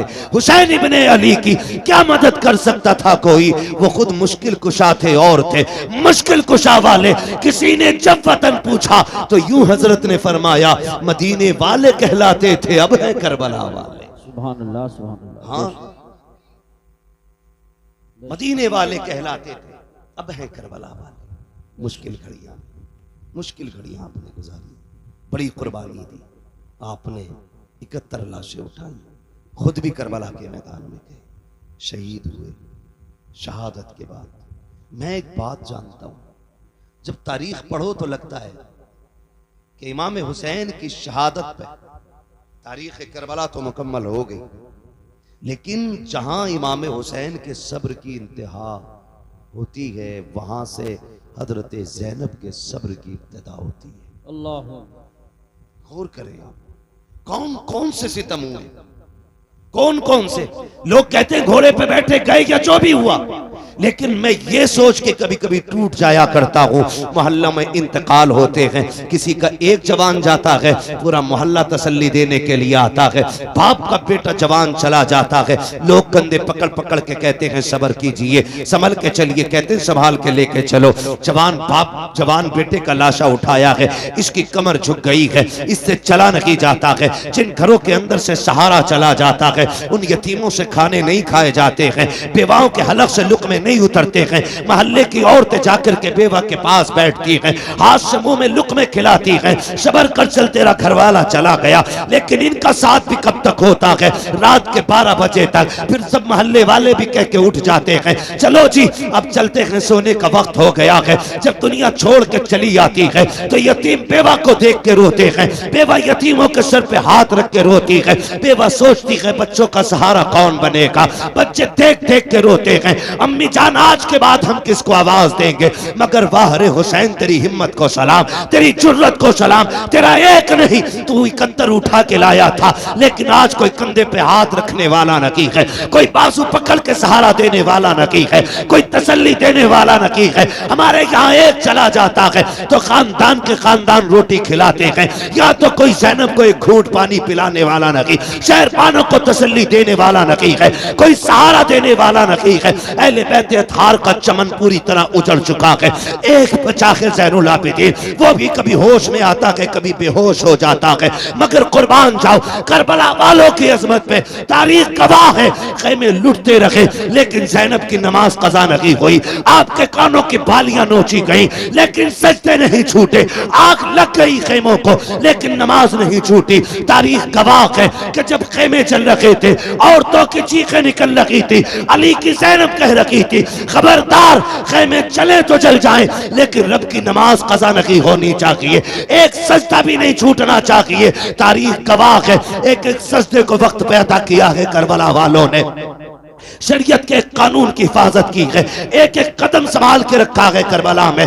कभी कभी हैरत होती है, मैं तो सोचने लग जाता हूँ जब बेटे की लाश सामने आती है, माओं के दुपट्टे कहीं होते हैं, कपड़े कहीं होते हैं, होश नहीं होता है, चंद बातों के लिए मुंह में पानी डाला जाता है, तो जुमलों के लिए होश में ला करके उसको संभाला जाता है। मगर वाह रे ज़ैनब तेरी जुर्रत को सलाम, तेरी हिम्मत को सलाम, एक एक भतीजा तेरी निगाह के सामने है, भाई की लाश भी सामने है, खानदान के कटे सर तेरे सामने थे लेकिन तूने होश नहीं खोया। हम जानते हैं अगर तेरा होश चला जाता तो उम्मत को होश कौन दिलाता, अगर तेरे कदम फिसल जाते तो उम्मत के कदम कौन संभालता। एक एक लम्हे हिफाजत की है, खुदा की कसम तारीख गवाह है, जिस ज़ैनुल आबिदीन को बार बार बेहोश हो रहे थे, होश आ रहे थे, उनको भी कत्ल करने की कोशिश की गई। सैयदा ज़ैनब सामने आई, लोग कहते हैं मजबूरी थी, नहीं अली की बेटी का तेवर देखो। जब इमाम ज़ैनुल आबिदीन को कत्ल करने की बारी आई, यजीदी आगे बढ़े, हजरत इमाम ज़ैनुल आबिदीन को कत्ल करने के लिए सैयदा ज़ैनब आगे आ गई, चेहरे पे पर्दा पड़ा के तेवर बदल गए, लहजा अली का था, खबरदार जुर्रत ना करना, ये मत समझना अली का घर वीरान हो चुका है, अगर एक भी कदम बढ़ाया तो अब अली के तेवर अली की बेटी दिखा देगी, इसके बाजू में तुम्हें अली की ताकत नजर आएगी। वो लहजा था सैयदा ज़ैनब का कि एक एक के हाथ कांप गए, तलवारें छूट गई, किसी में जुर्रत नहीं थी इमाम सज्जाद की तरफ कदम बढ़ा देता।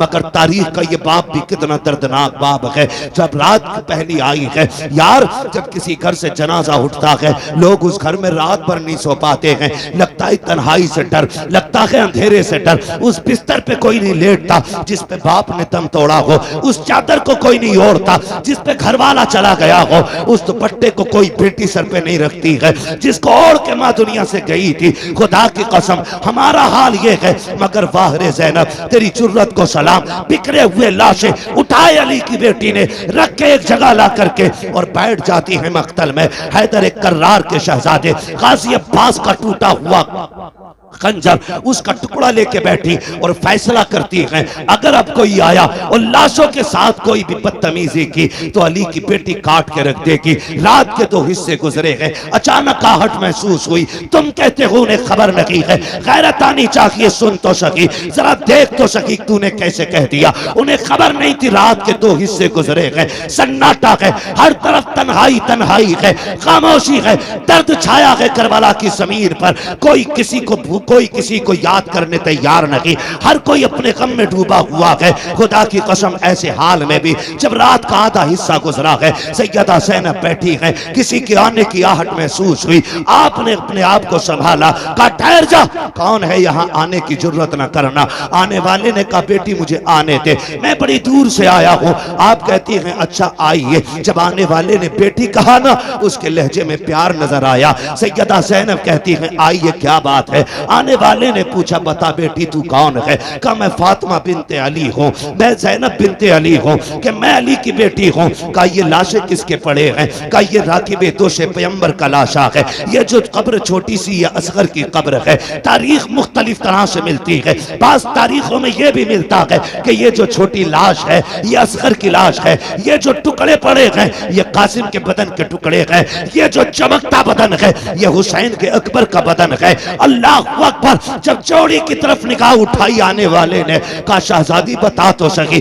ये जोड़ी किसकी लेटी है। रो के कहा था ये मेरे शहजादों की जोड़ी है। हुआ क्या है। कहा हमने सब कुछ दे के दीन बचाया है। आने वाले ने कहा ठीक है फिर तुम्हारा खुदा हाफिज है।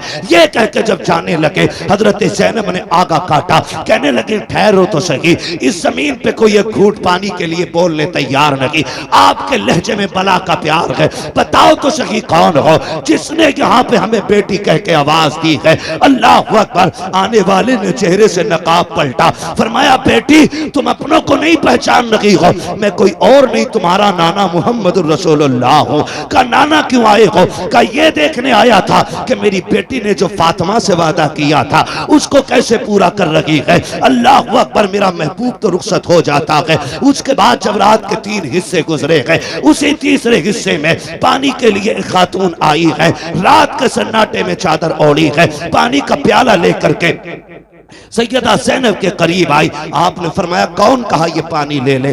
आपने पानी देकर फरमाने लगी हमें पानी से नफरत हो गई है, हमें पानी नहीं चाहिए। उस खातून ने कहा सैयदा ये पानी ले लीजिए, मैं कोई और नहीं, मैं हुर की बीवी हूँ, उन्होंने जान दे करके गुलामी का सबूत दिया है, मैं पानी दे करके गुलामी का सबूत देने आई हूँ। सैयदा पानी कबूल कर ले। हजरत सैयदा ज़ैनब को जब खातून जन्नत का वास्ता दिया गया, आपने पानी कबूल किया, लेके खेमे में आई, ढूंढा सकीना कहीं नहीं मिली है। उसके बाद आवाज दी, मक्तल से आवाज आई फूफी यहाँ आ जाओ, मैं यहाँ लेटी हुई हूँ। आप कहीं कहा बेटी बता तो सही यहाँ क्यों लेटी हुई हो, तुम्हें तो खेमे में लटाया गया था। सैयदा सकीना कहती है फूफी जान तुम तो जानती हो मुझे बाबा से कितना प्यार है, मुझे बाबा के बगैर नींद नहीं आती थी। ए मेरी फूफी आज मैं जब रात को सोई आँख खुली नींद नहीं आई, मैंने कहा तुम्हारी बेटी को नींद नहीं आ रही है। मेरी बेटी ने मेरी बेटी ये कह के आवाज थी मख्तल से, कहा तुझे सीने से लगा लूं। कहा मैं दौड़ आई, कहा बेटी ये लाश घोड़े दौड़े हैं, तुझे कैसे पता चला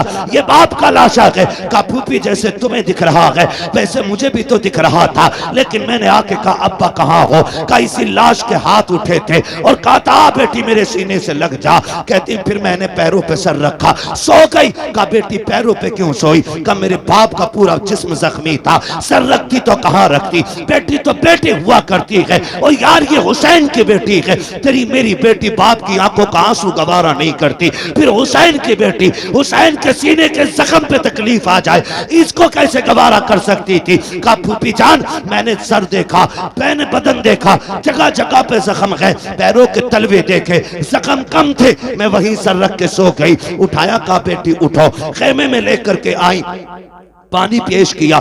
अल्लाह अकबर। अब अली के घर का सबक देखिए, जब पानी पेश किया आप कहती फूफी आप पीजिए ना, आप भी तो प्यासी हैं। तीनों दोनों की प्यास 3 दिन की है, भतीजी भी 3 दिन की प्यासी है, फूफी भी 3 दिन की प्यासी है। लेकिन फूफी ने कहा बेटी तुम पियो, भतीजी कह रही है फूफी पहले आप पिए। अल्लाह अकबर। सुनना गौर से प्यारे, जब इतनी बात कही सैयदा ज़ैनब कहती है बेटी हमारे घर का उसूल ये है कि जब बच्चे प्यासे होते हैं तो बड़े पानी नहीं पिया करते हैं, ये पहले पानी आप पीजिए। का ये कानून है? कहा यही कानून है। फिर उसके बाद सैयदा ज़ैनब ने अपना प्याला उनकी तरफ बढ़ाया, हजरत सकीना ने प्याला पकड़ा, दौड़ लगाई मख्तल की तरफ। सैयदा ज़ैनब कहती मैं हैरत में पड़ गई, प्यास तो इसे लगाई थी, जा कहां रखी है? कहती सकीना कहां जा रखी हो? कहती मेरी तरफ मुड़ के देखा, दौड़ते दौड़ते कहती है फूफी अभी आपने बताया था जिस घर के छोटे प्यासे होते हैं उस घर के बड़े पानी नहीं पीते हैं, मुझसे छोटा मेरा असगर प्यासा है,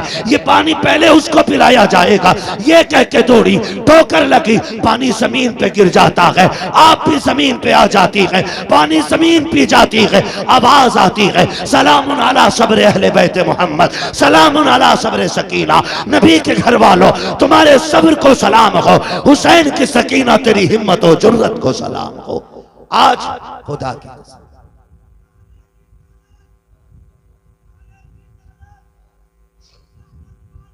जिंदाबाद। अली का घर भी क्या घर है कि उस घर का हर एक बच्चा जिसे देखो वही शेरे खुदा मालूम होता है, वही शेरे खुदा मालूम होता है। ये बच्चे बच्चों की वहां की तरबियत रही।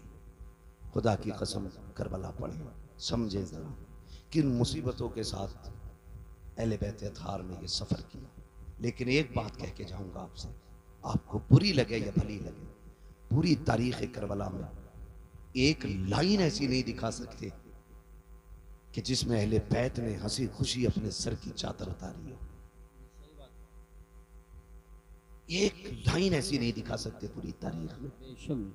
खानदान कट गया लेकिन पर्दा नहीं जाने दिया, भतीजों के लाशें देखे लेकिन पर्दा नहीं छोड़ा।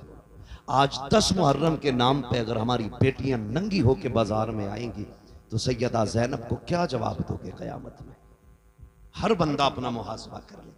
वो पूछेंगी हमने तो सब कुछ दे दिया, दीन बचाया था, हमारे ही नाम पे तुमने तमाशे किए, हमारे ही नाम पे तुमने दुपट्टे उतार दिए, हमारे नाम पे तुम बेपर्दा हो के मेलों में आ गई। है कोई जवाब? कोई जवाब नहीं मिलेगा। खुदा की कसम मुहर्रम के दिन आ जाए ना तो बेटियां बेपर्दा ना हो, मेकअप करके बाजार में ना निकले।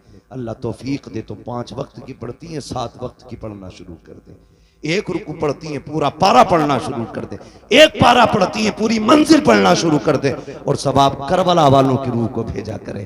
कयामत के दिन जब आओगी नेकियां कम भी होंगी ना, अली के घर वाले अपने ऊपर किए हुए एहसान के बदले कभी भूला नहीं करते हैं। एक आयत भी तुमने उनके लिए पढ़ दी, हाथ पकड़ के कहेंगी कल तू हमें नहीं भूली थी, आज हम तुझे नहीं भूलेंगे। हाथ पकड़ के जन्नत में लेके जाएंगे। हर मर्द मोमिन की जिम्मेदारी है कि वो अपने घरों को, अपनी बेटियों को और खुद भी करबला वालों की तालीम के मुताबिक उनके साझे में डाले।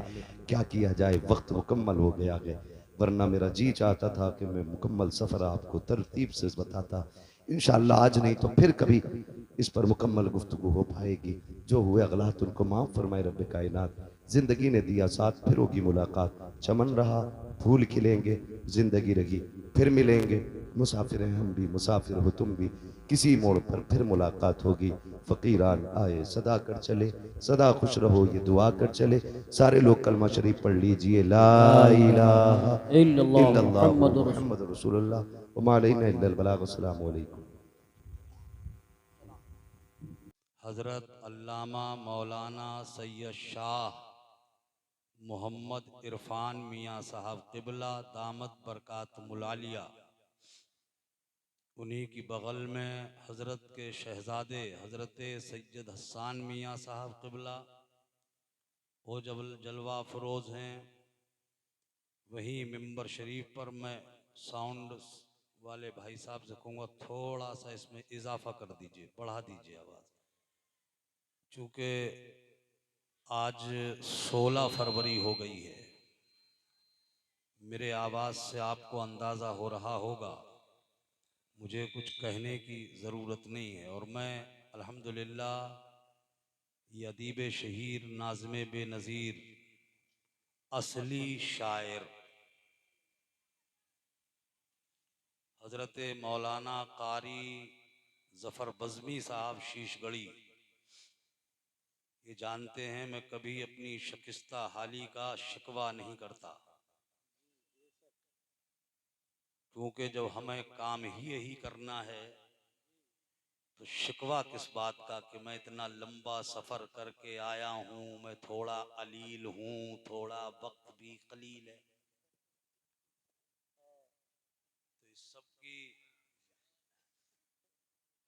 सब की मेरी कोई आदत नहीं है, मैं ये सब नहीं करता हूं। बाहर कैफ में कुछ मारूजात लेकर आपकी खिदमत में हाजिर हुआ हूं। आज के इस जलसे के रूहे रवां मदरसा गुलशने हुसैन के फाउंडर खतीब अहले सुन्नत हजरत मौलाना कारी मुस्तकीम रजा साहब क़िबला निहायत ही मुबारकबाद के लायक है। उनके साथ साथ शेरगढ़ की सरजमीन पे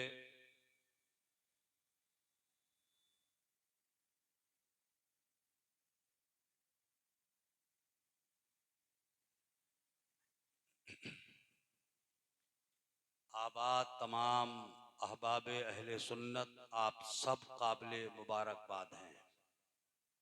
अल्लाह ताला आपके लिए इस मदरसे को, इस जलसे को मुबारक फरमा दे। बहुत अच्छा काम शेरगढ़ की सरजमीन पे हो रहा है। जो मदरसा गुलशन हुसैन मैंने कुछ दिन, शायद बीच में एक साल गुजरा होगा, उससे पहले देखा था और आज देखकर मैं भौचक्का रह गया हूँ। मैं हैरान रह गया कि इतनी कलील मुद्दत में इतनी अजीम इमारत भी बनाई जा सकती है। इतना बड़ा कारनामा अंजाम दिया जा सकता है। शेरगढ़ वालों, अल्लाह की कसम आपके लिए दिल से दुआएं निकल रही है। होगी इस सिलसिले में बातचीत आपसे। अब चूंकि हजरत जफर बज़मी साहब ओरिजिनल शायर हैं और ये जब किसी की फिक्र को महमेज दे दें तो उसका फिर दिमाग चलना जरूरी हो जाता है। इधर ये माइक पे अशार पढ़ रहे थे, उधर मेरे दिमाग में कुछ चलने लगा। चल के जब शेरगढ़ से चला तो सीधा बरेली पहुंचा। वाह वाह वाह वाह, क्या कहने। और बरेली शरीफ की सरजमीन आप जानते ही हो, बताने की जरूरत नहीं। सरकार आला हजरत अजीमुल बरकत मुजद्दिदे दीन व मिल्लत शाह इमाम अहमद रजा खान फाजले बरेलवी अलैहि रहमतो व रिजवान की कलम के शाहकार वो अशार जो मशहूर जमाना है, न मालूम कितनी बार आपने सुने होंगे, मगर ये आला हजरत के कलाम की खुसूसियत है कि वो जितनी बार सुना या पढ़ा जाता है, हर बार बिल्कुल ताज़ा तरीन महसूस होता है। बेशक बेशक, हकीकत। वाह, और हर बार एक नया मजा आता है। जी जी। वो जो मशहूर जमाना कलाम है, सरकार आला हजरत का लिखा हुआ कि उनकी महक ने दिल के वाह वाह, गुंचे खिला दिए हैं। क्या बात है हजरत, वाह। जिस राह चल गए हैं कूचे बसा दिए हैं। सुभान अल्लाह, सुभान। इस पर तजमीन के कुछ अशार हैं। मैं खास तौर से अहले इल्म की खुसूसी तवज्जो का तालिब हूँ। तुम्हारे साफा बंधा है और जिसके साफा बन जाता है वो बहुत तमीज से रहता है, ठीक है? इसलिए आप भी बहुत तमीज से रहिए। बेटा ये मोबाइलों की लाइटें बंद करो, लाइट बंद करो मोबाइलों की। ये भी अजब तमाशा निकल पड़ा है। जलसे में जाओ तो सैकड़ों पहले से पहले हैं। मैं तवज्जो चाहूंगा। ये 8 बच्चे जिनके गलों में गुलाब के फूलों के हार पड़े हैं, इनकी आप खूब मोहब्बत भरी निगाहों से जियारत कीजिए। सुभान अल्लाह, सुभान अल्लाह। और कलाम आला हजरत पर ये तज़मीन के अशार सुनिए। जी। कि जलवत से अपनी तैबा जन्नत बना दिए हैं। क्या कहने, जलवत से अपनी तैबा जन्नत बना दिए, जन्नत बना दिए हैं।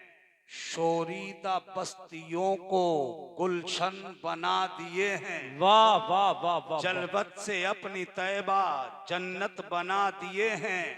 शोरीदा बस्तियों को गुलशन बना दिए हैं। और तौहीद से हमारे दिल जगमगा दिए हैं। क्या बात है। उनकी महक ने दिल के गुलचे गुलचे खिला दिए वाह हैं। वाह वाह। जिस राह चल गए हैं आहा। कूचे बसा दिए। सुभान अल्लाह सुभान अल्लाह। क्या कहने मुफ्ती साहब, वाह वाह।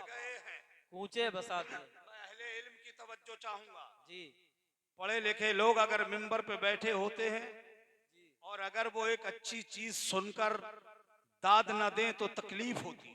सही बात। अब शेर सुनिए कि उनकी महक ने दिल के गुंचे खिला दिए हैं। वाह। वल्लैल जिनका काकुल आहा। माजाग उनकी आंखें। अरे क्या बात हजरत, वाह वाह वाह। वल्लैल जिनका काकुल माज़ाग माजाग उनकी आंखें। क्या आओ कहने। अदना की गली में बहकी न जिनकी आंखें। वाह वाह वाह वाह। वल्लैल जिनका काकुल माजाग उनकी आए आंखें। हैं, वाह। आओ अदना की गली में बहकी न जिनकी आंखें। बहुत खूब। मामूर है खुदा के जलवों से उनकी आए आंखें। हैं। जब आ गई है जोशे रहमत पे उनकी आंखें। वाह वाह। चलते बुझा दिए हैं रोते हंसा दिए। नारे तकबीर, नारे रिसालत, नारे गौसियत, फैजाने मदारे पाक, मसलके आला हजरत, कलामे आला हजरत, हजरत अल्लामा मुफ्ती हनीफुल कादरी साहब किबला, शायर हिंदुस्तान नईम रजा वारसी। वाह वाह वाह वाह वाह। बुझा दिए हैं रोते हंसा दिए हैं।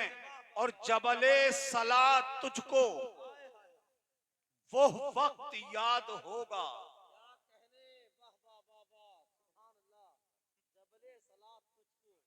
मैंने 100 का दिया था।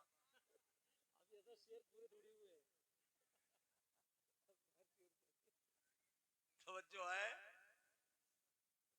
थोड़ा सुकून बनाओ थोड़ा तो अच्छा लगेगा। अगर चूंकि असल में हम वो वाले मुकर्रिर नहीं हैं, ना यूट्यूबर हैं हम यूट्यूबर भी नहीं हैं। यहाँ जो कुछ है सब ओरिजिनल है। जी बेशक। ना पाकिस्तान से चल के आया है यहाँ जो कुछ है बिल्कुल ओरिजिनल है। और बताऊं मैं आपको, हमने भी 20-22 साल दरसगाह में पढ़ाया है।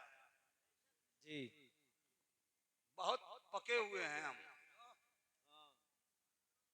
और आप लोग सब समझदार हो, जब कोई टीचर, मुदर्रिस, मास्टर किसी मजमून को, किसी लेसन को, किसी सबक को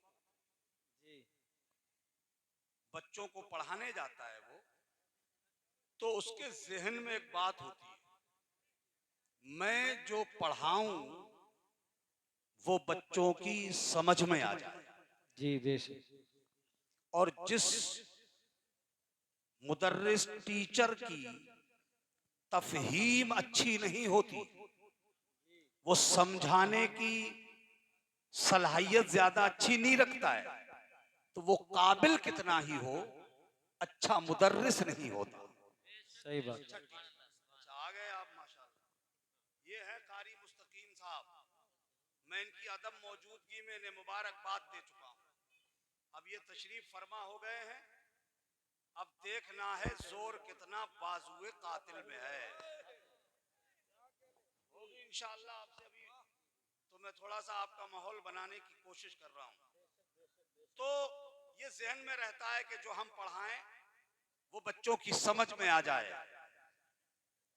अब एक जमाने तक हम बच्चों को पढ़ाते रहे, अब काफी दिन से काम हमारा बढ़ गया है। अब बच्चों का पढ़ाना तो छूट गया। अब हम बच्चों को तो नहीं पढ़ाते हैं, अलबत्ता बच्चों के बापों को पढ़ाते हैं। सही बात। तो उस वक्त भी दिमाग में यही रहता था कि बच्चे समझ जाएं। आज भी जब हम तकरीर करते हैं तो हम ये सोचते हैं कि हम जो बोलें वो सबकी समझ में आना चाहिए। समझ में नहीं आया तो हमारे बोलने से कोई फायदा नहीं। जी मैं पूरी रात यहां बैठ के चिल्लाता रहूं, आपकी समझ में नहीं आया तो मेरे चिल्लाने से कोई नतीजा नहीं निकलेगा। इसलिए जितनी देर भी आप यहाँ तशरीफ फरमा रहें, सुकून बना के रहें, आराम से बैठे। अरे जरा जरा से बच्चों को यार इतने बड़े बड़े मोबाइल थमा रहे हो, मैं क्या बताऊं, कहीं तकरीर मेरी यहीं से शुरू ना हो जाएगी। आज हम माहौल बना दिया हमने, पता नहीं क्या हो गया है मेरी कौम को। अरे कम से कम कुछ तो दिमाग में कुछ बातें तो ले लो मेरे भाइयों। बहुत बुरे हालात से हम वैसे ही गुजर रहे हैं।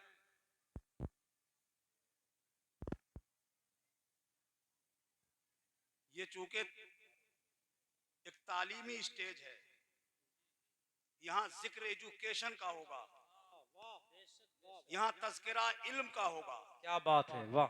यहाँ बात शिक्षा की होगी। बहुत अच्छे। और हमारा शिक्षा एजुकेशन तालीम में परसेंटेज क्या है? कितने बच्चे पढ़ाते हैं हम अपने, कितने बच्चों को तालीम देते हैं हम?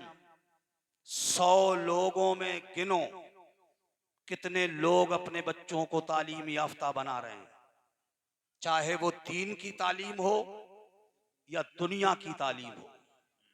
कितने बच्चों को पढ़ाते हैं हम लोग? हमारी हालत ये है कि हमारे यहाँ बच्चा पैदा होता है, आंखें खोलता है, थोड़ा सा ऊपर सरक के आता है, हम उसके हाथ में काट चोप की सुई थमाते हैं। काट चोबी कर,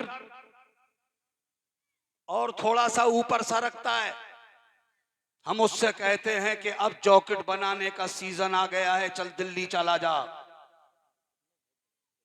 और जब जॉकेट के सीजन से फारिग होकर के आए तो कुर्ती बनाने के लिए जयपुर चले जाना। ये हालत है हमारी।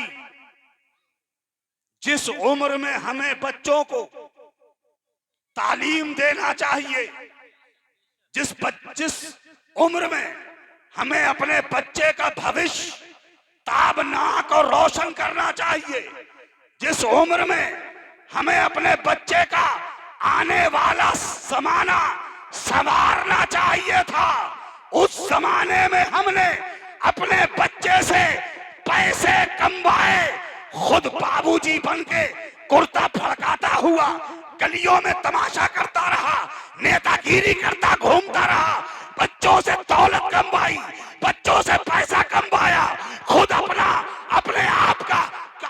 आप ऐश उठाने के लिए, अय्याशी करने के लिए बच्चों की जिंदगी दांव पे लगा दी, बच्चों को बर्बाद कर डाला, बच्चों को तबाह कर दिया। ए मुसलमान, हमारे यहाँ एक कहावत कही जाती, मैं बहुत आज सख्त ज़बान इस्तेमाल करूंगा, मैं बड़ी मासरत के साथ, किसी को बुरा लगे तो मुझे माफ कर देना, और बुरा लगे तो लगता रहे, क्या कर लोगे मेरा? मैं बात बिल्कुल सच्ची कहने आया हूँ। जी क्या बात है, बात सही कहने आया हूँ मैं। वाह। सुनो, सुन सकते हो तो। जी हमारे यहाँ एक कहावत है, जी देहातों में, ये कस्बा शेरगढ़ भी देहात की जैसी हैसियत रखता है, खरबूजे को देख के खरबूजा रंग बदलता है, कहते हैं ना। मैं मुसलमान, मैं आपसे कहना चाहता हूं, तुम रंग कब बदलोगे? तुम्हें होश कब आएगा? वाह वाह। तुम्हारी आंखें कब खुलेंगी? तुम कब जागोगे? क्या दुनिया को तुम नहीं देखते? दूसरे लोगों को तुम नहीं देखते? क्या अपने इन बरादराने वतन जो नॉन मुस्लिम हैं उन्हें नहीं देखते? उनके यहाँ क्या औलादे नहीं होती? बताओ, उनके कितने बच्चे जॉकेट सिलने जाते हैं? बताओ, उनके कितने बच्चे कुर्ती सिलने जाते हैं? उनके कितने बच्चे मोटरसाइकिल का रिक्श लेके वो कोई मोटरसाइकिल का मैकेनिक बनते हैं, उनके बच्चे कुर्ती सिलने नहीं जाते, जॉकेट सिलने नहीं जाते। बाप मेहनत करता है, मशक्कत करता है, अपने बच्चे को हायर एजुकेशन के लिए यूनिवर्सिटी में भेजता है, महाविद्यालय में भेजता है, बड़े बड़े कॉलेजों में अपने बच्चों को भेजकर उनकी जिंदगी बनाता है। वाह वाह वाह, नारे तकबीर, नारे रिसालत, मसलके आला हजरत, उलमाए अहले सुन्नत। हम तबाह कर रहे हैं अपने बच्चों की जिंदगी। वाह वाह वाह, सोचो जरा, एक लम्हे के लिए अपने गिरेबान में मुंह डाल के सोचो। बहुत अच्छा पैगाम हजरत, वाह वाह। मेरे अजीज भाई, सोचो और जरा गौर करो, हमने क्या किया? उनको देख के भी हमारी आंखें नहीं खुल रही। हाँ, एक साजिश के तौर पर, मुनज़्ज़म तरीके पर हमारे दिमागों में एक गंदगी भरी गई है, हम उसका शिकार हो गए। वो गंदगी ये है, एक आम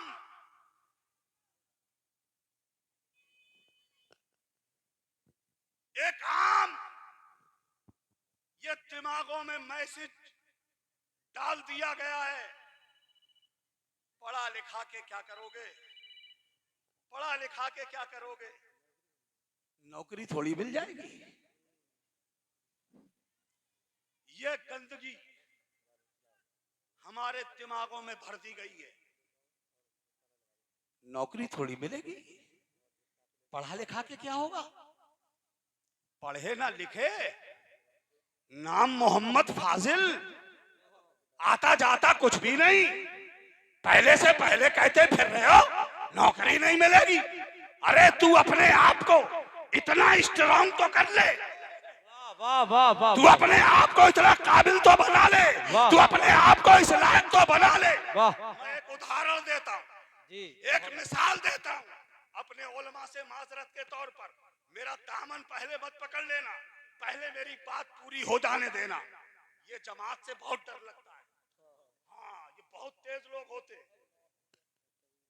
गौर से सुनना मेरी बात, बहुत ध्यान से सुन के जाना शेरगढ़ वालों। शायद मैं तुम्हें कुछ दे सकूं, शायद मैं आप तक कोई मैसेज पहुंचाने में कामयाब हो सकूं। यूं तो मैं पूरे भारत में, पूरे हिंदुस्तान में चीखो पुकार कर रहा हूं। कभी कभी तो मुझे बहुत तकलीफ होती, ऐसा लगता है कि मैं जंगल में सदा दे रहा हूं, शायद मैं जंगल में हाथ पैर मार रहा हूं, कोई मेरी सुनने वाला नहीं है। किसे बताऊं, कौन सुनेगा मेरी? मगर ए मेरी कौम के जियालो, अगर तुमने ना मानने की कसम खाई है तो मैंने भी ना रुकने की कसम खाई है। क्या कहने मुफ्ती साहब, वाह वाह, जिंदाबाद जिंदाबाद, वाह वाह। जब तक जिंदगी बाकी है जी जी जी, ए बहुत मेरी कौम, वाह वाह, मैं तुझे झकझोर कर जगाने की कोशिश करूंगा। क्या बात है, वाह वाह वाह, मेरे भाइयों वाह। सोचो जरा, गौर करो, हमने अपने बच्चों को ना पढ़ाया, ना इस लायक बनाया, नौकरी नहीं मिलेगी। देखो इसी हिंदुस्तान में वो मुतासिब जमात जिसका जिक्र करने, नाम लेने की मुझे जरूरत नहीं है, सब जानते हो वो कितना हमसे दूरी बना के रखने की कोशिश करते हैं। ऐसे मुतासिबीन लोगों की जमात पर एक ऐसा नाम है जिसे सुनोगे तो याद आ जाएगा, एपीजे अब्दुल कलाम। सुना है नाम? ये हमारा और उसका मामला है। वो हमारे नजदीक कौन है वो हम और वो जाने, मगर दुनिया तो उसे मुसलमान समझती है ना, समझती है ना मुसलमान। क्या उस एपीजे अब्दुल कलाम के बारे में आपने नहीं सोचा? उसे सिर्फ आंखों पे नहीं, अपने सिर पे भी बिठाने पे मजबूर हो गए थे लोग। क्यों? किस लिए? इसलिए कि उसके पास ताकत थी एजुकेशन की, ताकत थी उसके पास इल्म की, ताकत थी उसके पास शिक्षा की। उसने दुनिया से अपने इल्म का लोहा मनवा लिया था।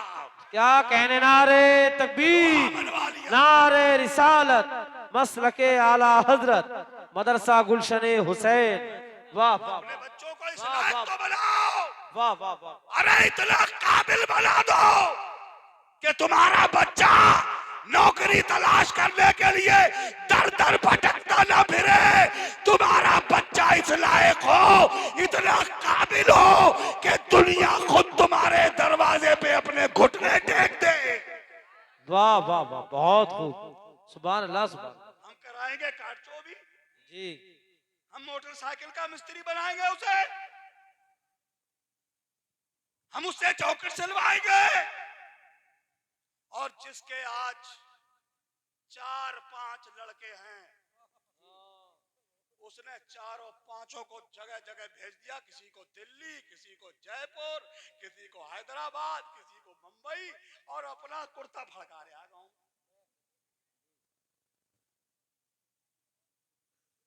बात सही है गलत है? क्या कर रहे हो ये तुम? खुद ऐश उठाओगे और बच्चों की जिंदगी दांव पे लगा के ऐश उठाओगे तुम? नहीं, बदलो मिजाज। दुनिया तुम्हें दबाना चाहती है, दुनिया तुम्हें अपने बराबर में खड़ा देखना नहीं चाहती, दुनिया तुम्हें अपने सामने नहीं देखना चाहती है। दुनिया की कोशिश है इतना दबा के रखो कि ये हमारे बराबर ना आ सके, और बराबर आने के लिए मियां कुर्ते सिलने से कहीं काम नहीं चलेगा, चौखट बनाने से तुम उनके बराबर नहीं पहुंच पाओगे। हाँ, मकान बना लोगे, इतना कर सकते हो, घर बना लोगे, कोठी बना लोगे, 2-4 प्लाट खरीद लोगे, थोड़ा बहुत बैंक बैलेंस कर लोगे, मगर दुनिया की आंखों में आंखें डाल के बात करने के लायक नहीं बनोगे। अगर तुम दुनिया की आंखों में डालने की जसारत अपने बच्चों में छोड़ना चाहते हो तो उन्हें कुर्तियां ना सिलवाओ, उनसे चौखटें ना सिलवाओ, अपने बच्चे को तालीम याफ्ता बनाओ, पढ़ाओ लिखाओ। पढ़ा लिखा आदमी दुनिया की आंखों में आंखें डाल के बात करता है। क्या कहने, नारे तकबीर, नारे रिसालत, मसलके आला हजरत, मदरसा गुलशन हुसैन। वाह वाह, सिर्फ पढ़ा लिखा आदमी वाह वाह वाह। दुनिया की आंखों में आंखें डाल सकता है। जी बेशक। उसके लिए चाहिए शिक्षा, उसके लिए चाहिए तालीम, उसके लिए चाहिए इल्म, उसके लिए चाहिए एजुकेशन।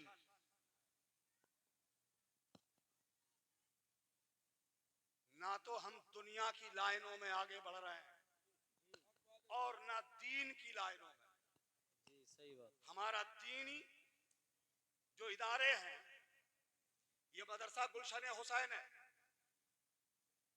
जिसके फाउंडर, जिसके बानी खतीब अहले सुन्नत हजरत कारी मुस्तकीम रजा साहब हैं। शायद बीच में एक साल गुजरी है ना कारी साहब, 2 साल पहले शायद मैं आया था उसी मोहल्ले में, भाई एक गली में छोटी सी उसमें जगह में एक प्रोग्राम का इंतजाम किया था हजरत। उस वक्त को देख करके और आज देख करके मैं भौचक्का रह गया हूं। मैंने कहा था आपसे, मैं हैरान हूं कि इतनी छोटी सी मुद्दत में एक मदरसे की इतनी बड़ी इमारत बनाई जा सकती है। माशाअल्लाह माशाअल्लाह। इतना शानदार तामीरी काम हो सकता है। शेरगढ़ वालों, ये मदरसे की इतनी सी कलील मुद्दत में इमारत देख करके मेरी उम्मीद जाग गई है तुमसे। वाह वाह, मेरी उम्मीद जाग गई है। चूंकि हमारे यहां मुस्तकिल तौर पर न दुनिया की तालीम का कोई इंतजाम है अब दीन का काम ये बेचारे मौलाना लोग कर रहे हैं। इनके मदरसे में 50-55 बच्चे बैरूनी रहते हैं, वो आप लोगों के घरों में खाना खाते हैं, आप उन्हें खाना खिलाते हो। शेरगढ़ वालों, मैं अल्लाह की कसम खा के कहता हूं, ये बच्चों के गलों में जो हार पड़े हैं ना, ये मदरसे के बच्चे जब आपकी गलियों में से निकलते हैं, गली कूचों से गुजरते, इनको कभी गिरी नजर से मत देखना, कभी इन्हें तहकीर की नजरों से मत देखना, कभी इन्हें घटिया नजरों से मत देखना, खुदा के वास्ते मत देखना, इसलिए कि इनकी अजमतों को मैं और तुम नहीं पहचान सकोगे। इनका मकाम क्या है हम क्या जान सकेंगे। ये वो लोग हैं जिनके लिए समंदर की मछलियां भी दुआएं करती हैं। वाह वाह वाह वाह, सुभान अल्लाह। इनकी अजमत को हम क्या जान सकेंगे। यही वो लोग हैं जिनके लिए सुराखों में रहने वाली चींटियां भी दुआएं करती हैं। ये बहुत अजीम लोग हैं। आप कहोगे हम तो देखते हैं दुनिया में बच्चे चलते हैं, अमीरों के बच्चे भी चलते हैं और ये गरीब बच्चे भी चलते हैं। मानता हूं मैं, ए अमीरों, ये दुनिया के सरमायादारों, ये दुनिया के दौलतमंदों, ये दुनिया के पैसे वालों, तुम्हारा बच्चा प्लेन में चलता होगा, तुम्हारा बच्चा ट्रेन में चलता होगा, तुम्हारा बच्चा कार में चलता होगा, तुम्हारा बच्चा अच्छी सवारी में सवार होता होगा, मगर जब ये मदरसे का एक कुरान पढ़ने वाला तालिबे इल्म, मेरे नबी का मेहमान जब गली से निकलता है, अगरचे इसके पैर में चप्पल ना हो, अगरचे ये नंगे पैर हो, जब अल्लाह की नंगी जमीन पर ये अपने कदम लेके चलता है, तो मेरे रब की रहमत की गैरत जाग जाती है और मेरा अल्लाह फरिश्तों से कहता है, ए फरिश्तों, जाओ, ये मेरा कुरान पढ़ने वाला बंदा जमीन पे जा रहा है, तुम इसके पैरों के नीचे अपने नूरानी परों को बिछा दो। वाह वाह वाह, नारे तकबीर, नारे रिसालत, अजमते कुरान, मसलके आला हजरत। बहुत खूब मुफ्ती साहब। मदरसा गुलशन हुसैन, जश्न दस्तार बंदी। वाह वाह ये वाह बच्चे वाह जब चलते हैं वाह। तो इनके कदमों के नीचे फरिश्ते अपने नूरानी पर बिछाते हैं। और सुन लो, ए शेरगढ़ वालों, जो लोग भी इस मदरसे के बच्चे को खाना खिलाते हैं, उन्हें मुबारक। और समझो, तुम्हारे घर में इन बच्चों के जाने से पहले कोई रहमत का फरिश्ता न आया हो, ये हो सकता है ना आया हो, मगर जब एक कुरान पढ़ने वाला तालिबे इल्म आपके घर में एंट्री करता है, बहुत तो खूब। इसके कदम आते हैं ना, हदीस में है कि इनके कदम के नीचे फरिश्ते अपने पर बिछाते हैं। बहुत अब जो खूब। फरिश्ते पर बिछाते हैं वो अजाब के फरिश्ते नहीं होते, रहमत के फरिश्ते होते हैं। और जब इनके पैरों के नीचे अपने पर बिछाते हुए फरिश्ते बच्चे तुम्हारे घर में आएंगे, तो इनके साथ साथ रहमत के फरिश्ते भी तुम्हारे घर में आते हैं। वाह वाह वाह वाह वाह, जिंदाबाद जिंदाबाद। बहुत खूब हजरत, वाह वाह वाह। समझ आ गई जी बहुत अच्छा, माशाअल्लाह।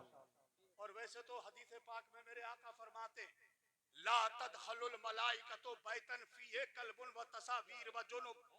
आका करीम फरमाते, उस घर में रहमत के फरिश्ते आते ही नहीं जिस घर में कोई जानदार की तस्वीर होती है या कोई नापाक आदमी होता है या कोई कुत्ता होता है।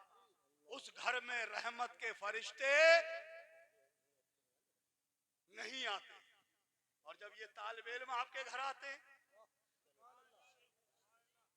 तो समझो इनके साथ में रहमत के फरिश्ते भी आते। और याद रखना भाइयों, चूंकि हमारी कौम का एक मिजाज बन गया है कि हाफिज बनेगा तो गरीब का बच्चा, आलिम बनेगा तो एक गरीब का बच्चा, मुफ्ती बनेगा तो एक गरीब का बच्चा, मालदार का बच्चा डॉक्टर बनेगा, मालदार का बच्चा वकील बनेगा, मालदार का बच्चा इंजीनियर बनेगा, मालदार का बच्चा मास्टर बनेगा, मालदार का बच्चा बैरिस्टर बनेगा, मालदार का बच्चा आईएएस बनेगा, आईपीएस बनेगा, पीसीएस बनेगा, वैज्ञानिक बनेगा, साइंटिस्ट बनेगा, बड़े आदमी का बच्चा बड़ा आदमी बनेगा, और गरीब का बच्चा कुरान का हाफिज बनेगा। क्यों? ये मिजाज बना हुआ है ना। कोई मालदार अपने बच्चे को मदरसे में भेजता नहीं है। क्यों नहीं भेजता है? मुझे लगता है शायद शेरगढ़ में पहली बार मैं तकरीर करने ये हाफिज मोहम्मद आजम साहब के घर पे आया था। जब ये फारिग, हाफिज मोहम्मद वसीम साहब ये जब फारिग हुए थे, हम उस वक्त ही हमारे मदरसे हम वहाँ पढ़ाते थे, वहीं ये पढ़ते थे, तो इनकी दस्तार बंदी हुई थी हिफ्ज की। उस वक्त इन्होंने प्रोग्राम किया था, तो मैं इनके घर पे शायद फर्स्ट बार मैं आपके शेरगढ़ में, और उसके बाद से तो फिर हमारे सैयद साहब ने मुझे कैच कर लिया। जब हुक्म फरमाते हैं, अब चूंकि ये आले रसूल हैं, इनकी बात तो कोई टाल ही नहीं सकता है। टाल सकता है? किसकी इतनी हिम्मत है, किसकी मजाल है जो इनके हुक्म को टाल दे। फिर कारी मुस्तकीम साहब का हुक्म हो गया, मैं आपकी खिदमत में हाजिर हूँ, मेरी कुछ बातें आप सुन लीजिए बहुत संजीदगी से। अमीरों के बच्चे हाफिज कुरान क्यों नहीं बनते? पैसे वालों के क्यों नहीं बनते? इसलिए कि हमने एक माहौल बनाया है कि ये मदरसे में पढ़ने वाला हाफिज कुरान क्या करेगा? इमामत करेगा। इमामत में क्या मिलेगा? ऐसे वही 8,000 रुपए, बहुत हो गए तो 10,000, और ज्यादा ही मोहल्ले वाले अगर मेहरबान हो गए तो 15,000। क्यों? इससे बड़ी तो तनख्वाह है नहीं। और उसमें भी पूरा मोहल्ले के लोग चौराहों पे, गलियों में जहां 4 आदमी बैठेंगे और बातचीत शुरू होगी तो घुमा फिरा के मस्जिद के इमाम पे ही आएगी, है ना? तो पूरे गांव की बुराई भी झेले बेचारा। थोड़ी से पैसे में रहे तो कहा इतने पैसे में हमारे बच्चे का तो गुजारा होगा नहीं, इसलिए वो अपने बच्चे को हाफिज व आलिम नहीं बनाता है। शहरों में, कस्बों में बाज मस्जिदों की आमदनी है 5-5 लाख रुपए महीना, मगर मस्जिद के इमाम की तनख्वाह बेचारे की वही है 15,000। एक रख लिया मुअज्जिन, उसे दे दिए 10,000, 25,000 निकल गए, जो 4.25 लाख कहां गए? क्यों भाई? जोड़ो जरा हिसाब। इमाम को देने के लिए पैसे नहीं है, मुअज्जिन को देने के लिए पैसे नहीं है, आमदनी है 5 लाख रुपए महीना, मगर तनख्वाह इमाम की वही थोड़ी सी। ये मेरी कौम जागो, जिस मस्जिद की जैसी आमदनी हो उसके इमाम की तनख्वाह उसी तनासुब से रखी जाए। बेशक बेशक, वाह वाह। अगर 5 लाख रुपए महीने की आमदनी किसी मस्जिद की है तो उस मस्जिद के इमाम की तनख्वाह रखो 1 लाख, वाह वाह। ताकि मेरी कौम का मालदार ये सोचने पे मजबूर हो जाए कि अगर मेरा बच्चा भी हाफिज़े कुरान बन जाए तो ये भी मस्जिद से 1 लाख रुपए की तनख्वाह वसूल कर सकता है। क्या बात है, वाह वाह वाह, बहुत अच्छा पैगाम। इस तरह से मेरी कौम के लोगों, तुम मालदारों के बच्चों को आलिमे दीन बनने पे मजबूर कर सकते हो। बदलो मिजाज। और इन बच्चों को मैंने कहा कभी तहकीर की नजरों से मत देखना, खुदारा इन्हें कभी गिरी नजरों से मत देखना, कभी घटिया निगाहों से मत देखना। इनकी सुबह देखते होगे आप, शामें देखते होगे, चलत फिरत नशिस्तो बर्खास्त इनकी देखते होगे। शायद आप समझते हो ये तो आम बच्चों की तरह से ही बच्चे हैं, इनकी क्या इज्जत और तौकीर करना है। मैं अल्लाह की कसम खा के एक जुमला बोल के जा रहा हूं, शेरगढ़ वालों कभी तजर्बा करके देखना मेरी बात का, कभी देखना आजमा कर। अगर तुम किसी परेशानी में फंस जाओ, अल्लाह न करे कोई उलझन तुम्हें लग जाए, किसी परेशानी में गिरफ्तार हो जाओ, किसी मुश्किल में फंस जाओ और अपनी उस परेशानी को लेकर तुम दुनिया भर में घूम आओ, तुम्हें कहीं से कोई रिलीफ ना मिले, कहीं से कोई मदद ना मिले, सारे दरवाजे तुम पे बंद हो जाए, सारी दुनिया तुमसे हाथ खड़े कर ले, तुम्हें कोई इफाका ना हो, कहीं से कोई मदद ना मिले, तुम जब अपने आप को बिल्कुल मजबूर, अपने आप को बिल्कुल बेबस, अपने आप को बिल्कुल बेबस मजबूर समझने लगो और दुनिया के सामने तुम अपने आप को अकेला और तन्हा महसूस करो, तुम्हें कहीं से कोई सहारा मिलता हुआ नजर ना आए, तो ए शेरगढ़ वालों, कभी तजर्बा करके देखना, मदरसा गुलशने हुसैन की चार दीवारी में आ जाना और ये छोटे छोटे नाबालिग बच्चे जो रातों दिन कुरान रट रट के अपने सीने को नूरानी बना रहे हैं, इन बच्चों को आकर के जमा कर लेना और इन बच्चों के सामने अपनी आंखों में आंसू भरकर लजाजत के साथ इन बच्चों से गुजारिश कर लेना, एक कुरान पढ़ने वाले बच्चों, एक कुरान सीखने वाले बच्चों, मैं उलझन में फंस गया हूँ, मुसीबत में फंस गया हूँ, परेशानियों में घिर गया हूँ, मेरे लिए दुआ कर दो। अगर ये कुरान पढ़ने वाले बच्चे तुम्हारी इस दर्द को अपने दिल पे ले ले और ये कुरान पढ़कर इज्तिमाई तौर पर तुम्हारे लिए अल्लाह की बारगाह में अपने हाथों को उठा दे और दुआ करने लगे, अल्लाह की कसम इनके उठे हुए हाथ नीचे बाद में आएंगे, अल्लाह तुम्हारी परेशानी पहले दूर कर देगा। नारे तकबीर, नारे रिसालत, मसलके आला हजरत, अजमते कुरान, मदरसा गुलशने हुसैन।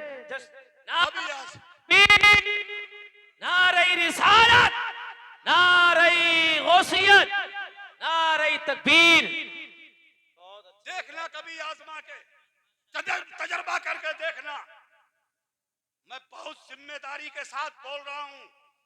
ये आसमान से जो आज बारिश बरस रही है, ये जमीन पे जो लहलहाती हुई खेतियों के मंजर देख रहे हो, ये जो बहार देख रहे हैं आप, खुशहाली देख रहे हैं आप, यही कुरान पढ़ने वालों की कदमों की बरकत से हो रहा है, इन्हीं कुरान पढ़ने वालों। अरे मियां, इन्हें कम समझ रहे हो आप? जब वो कड़ाके की सर्दी, आप अपने एयर कंडीशन रूम में गरम गरम कमरे में लेटे होते हो, कंबल से मुंह निकालने की हिम्मत नहीं होती, इतनी ठंड पड़ रही होती है।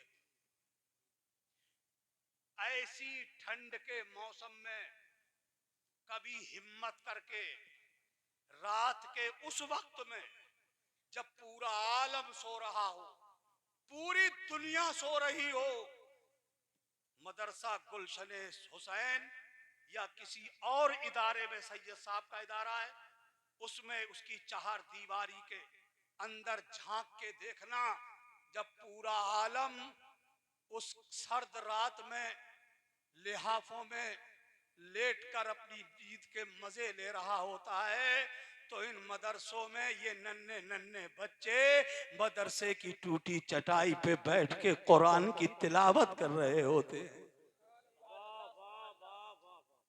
ये वो लोग हैं, क्या कहने, ये कुरान का एक एक हर्फ अपने सीने में जमा कर लेना कोई आसान काम नहीं है, इसे मामूली मत समझो, इसलिए कि दुनिया में कोई किताब ऐसी है ही नहीं, बेशुमार किताबें हैं दुनिया में, कोई ऐसी किताब नहीं जिसका एक एक लफ्ज, जिसका एक एक हर्फ, जिसका एक एक नुक्ता, जिसका एक एक हरकत और सुकून सबका सब याद कर लिया जाए, ऐसी दुनिया में कोई किताब नहीं। और अगर ऐसी किताब है जिसका एक एक नुक्ता, जिसका एक एक शेरो ज़बरो पेश, हरकतों सुकून, जज्म और तशदीद, जितने अभी अल्फाज हो सकते हैं सबके साथ मिनोअन, एक एक हर्फ के साथ अगर कहीं सीने में जमा किया जा सकता है तो उस किताब का नाम है कुरान। बहुत अच्छे, वाह वाह वाह वाह वाह, सुभान अल्लाह सुभान वो अल्लाह, है सिर्फ कुरान। क्या कहने, वाह वाह, कुरान के सिवा दुनिया में कोई किताब नहीं। बेशक। आज इसी कुरान पाक की तालीमात को आम करने, जी इस तालीमात को मजबूत बनाने, इस तालीम को और ज्यादा मुनज़्ज़म तरीके से कराने के लिए हजरत कारी मुस्तकीम रजा साहब ने बीड़ा उठाया है। मैं तो मुबारकबाद पेश करता हूँ। आपकी हिम्मतों को सलाम है, आपके जज्बे को सलाम है। इतना बड़ा कारनामा आपने शेरगढ़ की सरजमीन पे सर अंजाम दिया है। ये आपने यूं समझो कि अपना जन्नत में घर बना लिया है। और जितने आपके मुआविनीन हैं, आप ये समझ रहे होंगे कि यहां सिर्फ दीन ही दीन है। आज हमारे उलमा इतना जाग गए, इतना बेदार हो गए हैं कि जहां आज दीन की जरूरत है तो कोई आलिम आपको ये कहते हुए नहीं मिलेगा कि तुम सब अपने बच्चों को हाफिज कुरान बना दो, सारे बच्चों को आलिम दीन बना दो, सारे बच्चों को मुफ्ती वक्त बना दो। ऐसा कोई आलिम तुम्हें कहता नजर नहीं आएगा, क्योंकि हम जानते हैं अगर सबके सब हाफिज बन जाएंगे, सबके सब आलिम बन जाएंगे, सबके सब मुफ्ती बन जाएंगे तो डॉक्टर कहां से आएंगे, इंजीनियर कहां से आएंगे, वकील कहां से आएंगे, मास्टर कहां से आएंगे, डॉक्टर कहां से आएंगे, बैरिस्टर कहां से आएंगे, आईएएस कहां से आएंगे, पीसीएस कहां से आएंगे, वैज्ञानिक और साइंटिस्ट कहां से आएंगे।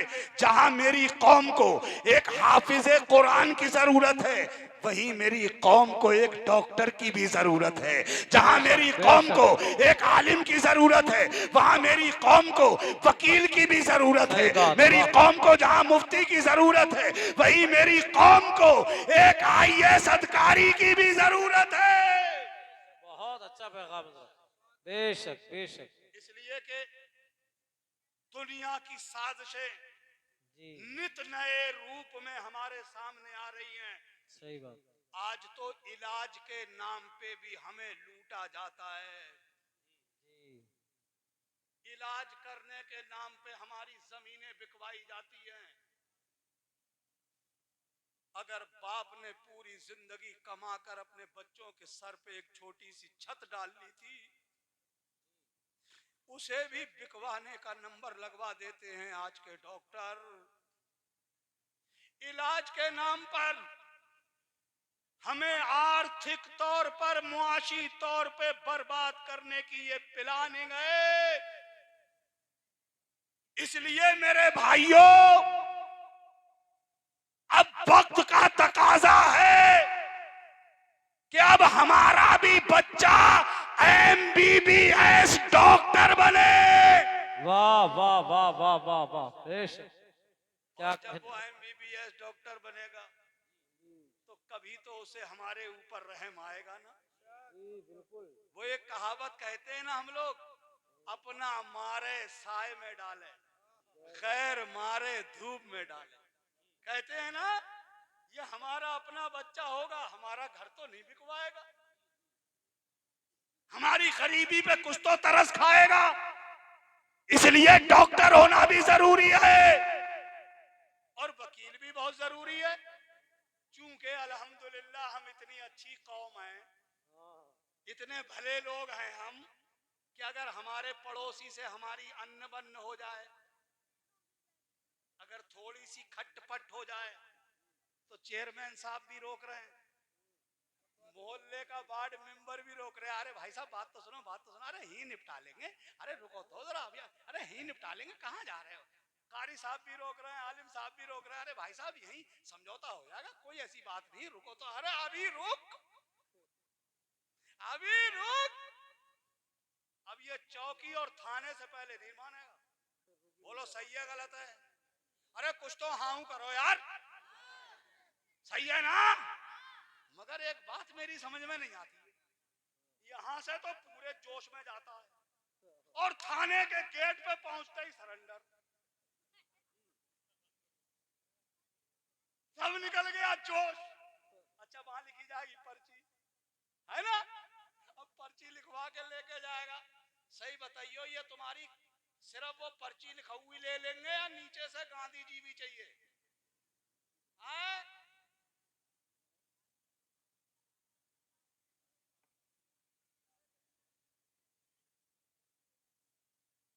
लिखवा दिया मुकदमा, चल अब तुझे कोर्ट में देखेंगे। चले आए लिखवा के, बड़ा तीर मार लिया तुमने। सच बताइए, जो मुकदमा लिखवा के आता है, जिसके खिलाफ लिखवाया है, वही जाएगा कचहरी में या पीछे पीछे इस लिखवाने वाले को भी जाना पड़ेगा? क्यों भाई, जाएंगे ना? और वहां मिलेगा क्या तुम्हें? हर फेरे में देने पड़ेंगे 500 और मिलेगी छोटे से कागज पे लिखी हुई तारीख। और फिर तुम्हारे जहन को लड़ने के लिए तैयार किया जाएगा। फिक्र मत करो, तुम्हारे मुखालिफ को सूली पे लटकवा दूंगा। वो काले कोट वाले बैठे हैं, वो तुम्हें मायूस नहीं होने देते। इसलिए जरूरत है वकील हमारा हो, ताकि हम लड़ भिड़कर जब कचहरियों में पहुंचे तो हमारा वो भाई हमें मजीद झगड़ा न कराए, बल्कि दो लड़ने वाले मुसलमानों में सुलह करा दे। वाह वाह, जिंदाबाद जिंदाबाद, बहुत खूब, बहुत शानदार हजरत तकरीर, बहुत वाह जरूरी है। इसीलिए वाह। कारी मुस्तकीम साहब ने सोचा है, मैं मदरसा गुलशन हुसैन में जहां कुरान के हाफिजों को तैयार करूंगा, वहीं इसी मदरसे के जेर एहतमाम सीबीएसई बोर्ड से मान्यता प्राप्त करने के बाद इंग्लिश मीडियम स्कूल भी कायम करूंगा। बहुत ये अच्छा, आज़्म है इनका, ये हौसला है इनका, और ये आज़्म, ये हौसला इनका इसलिए मजबूत हुआ है कि आपने इनका साथ देने के लिए अब तक जो साथ निभाया है, इसलिए इनका मजीद हौसला बढ़ गया है। इतने शेरगढ़ के लोग यहाँ जमा हैं, मेरे खैरतमंद खजूर मुसलमान यहाँ मौजूद है। अभी ताजा तरीन इतना बड़ा लिंटर कारी साहब ने 2 मंजिले पे डाला है, देख करके हैरत होती है। हजरत कह रहे थे हुजूर लगा हूं मैं, इंशाअल्लाह 3री मंजिल की भी तैयारी है। लगे हैं हजरत? माशाअल्लाह माशाअल्लाह, वाह इतने लोग बैठे हो शेरगढ़ के खैरतमंद मुसलमानों, मैं आप में से सिर्फ एक आदमी चाहता हूं जो इनके बाजू से बाजू मिलाकर खड़ा हो जाए और अपने खून पसीने की कमाई से 7,786 रुपए देने के लिए तैयार हो। इतने बड़े मजमे में से कोई एक खैरतमंद मुसलमान है जो कारी साहब का हाथ पटाने को तैयार हो? है कोई मेरा भाई? है कोई हुसैनी मुसलमान? माशाअल्लाह, देखिए वो पीछे से एक साहब तशरीफ ला रहा, आ जाइए भाई साहब, मुझसे मुसाफा कर लीजिए। माशाअल्लाह माशाअल्लाह, आ जाओ भाई साहब, मुसाफा कर लो मुझसे यार। सुभान अल्लाह। नारा लगाओ, नारे तकबीर, नारे रिसालत, नारे गौसियत, मसलके आला हजरत, मदरसा गुलशन हुसैन, जश्न दस्तार बंदी। वाह वाह वाह, बहुत अच्छा। हजरत कारी साहब फरमा रहे हैं कि ये हजरत जनाब मोहम्मद नवाब भाई अंसारी, सुभान अल्लाह, अभी भी तो जोड़े ही लेके आ रहे हैं मुझे लग रहा है। हाँ माशाअल्लाह, मुबारक हो नवाब भाई, आपने इन कुरान के हाफिजों के लिए जोड़ों का इंतजाम भी कर लिया है। माशाअल्लाह माशाअल्लाह, सुभान अल्लाह बोलो यार। सुभान अल्लाह सुभान अल्लाह, बहुत अच्छे हजरत, वाह वाह वाह। नवाब भाई साहब, जी मैं आपको मुबारकबाद पेश करता हूँ। माशाअल्लाह, ये किसके लिए? अच्छा, ये मेरे लिए। अरे भाई माशाअल्लाह, 500 रुपए मुझे भी इनायत कर दिए। अब तो सुभान अल्लाह कह लो। सुभान अल्लाह सुभान। तुम तो 10 भी नहीं देने को उठे।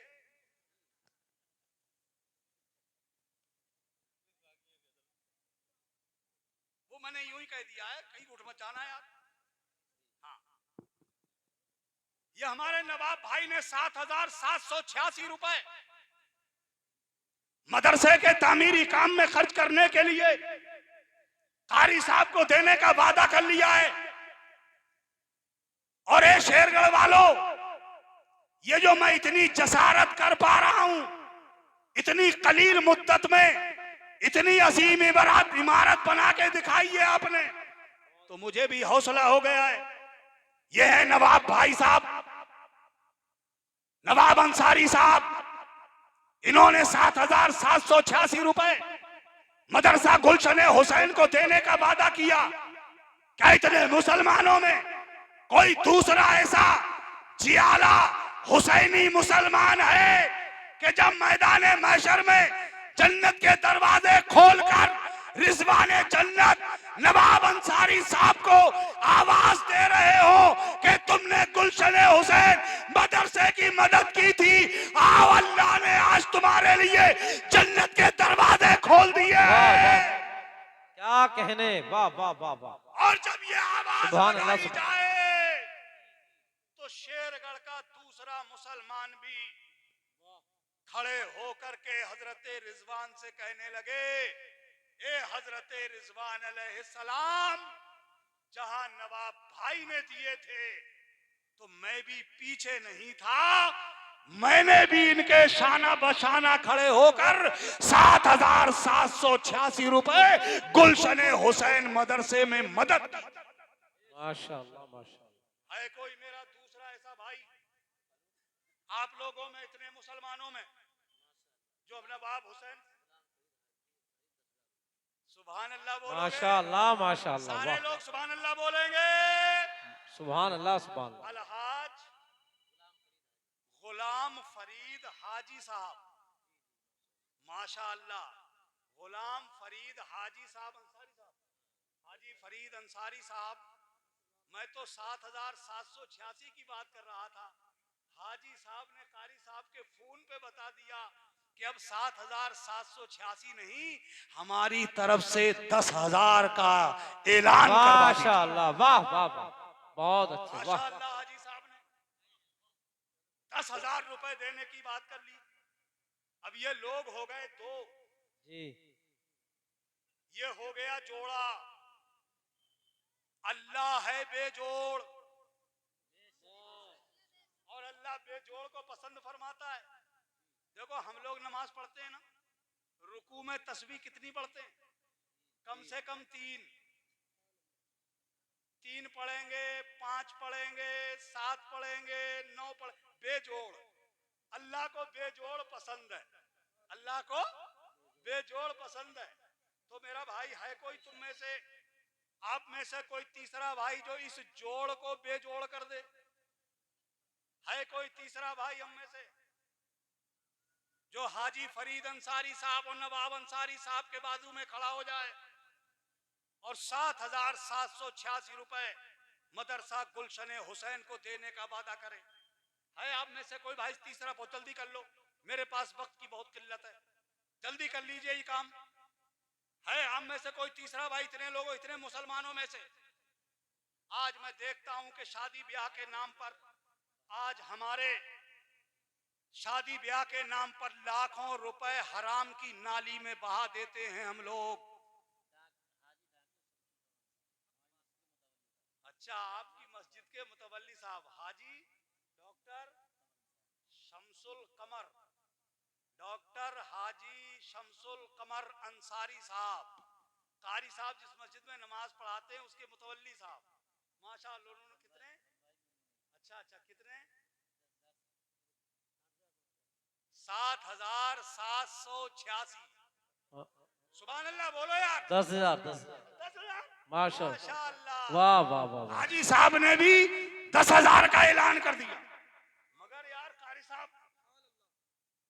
ये 3 लोग हुए, हमारे सरकार के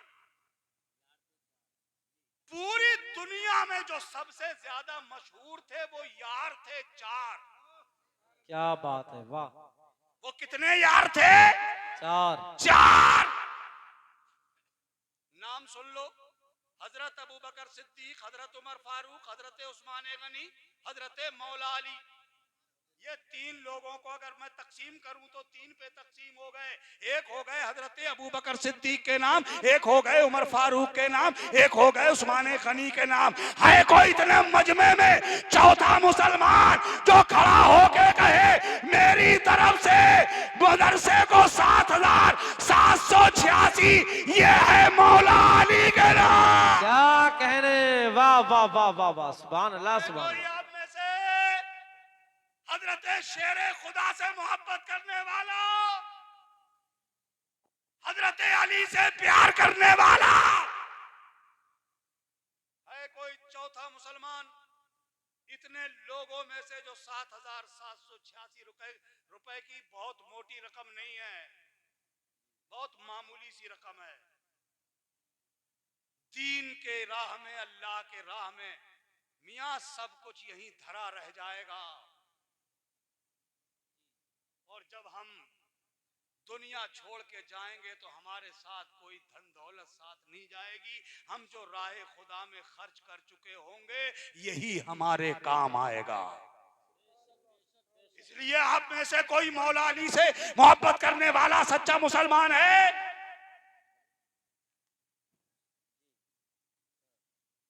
कोई ऐसा हुसैनी मुसलमान मौला अली से? माशाअल्लाह,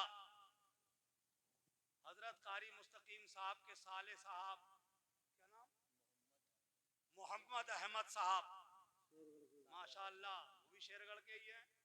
कारी साहब के साले साहब हैं, बरादर इल्ला। वो 7,786 रुपए। माशाअल्लाह। अरे सुभान अल्लाह तो बोलो यार, वैसे हिम्मत नहीं पड़ रही है कुछ देने की, तो तुम सुभान अल्लाह ही बोल रहे हो। अच्छा, ये लोग हुए चार।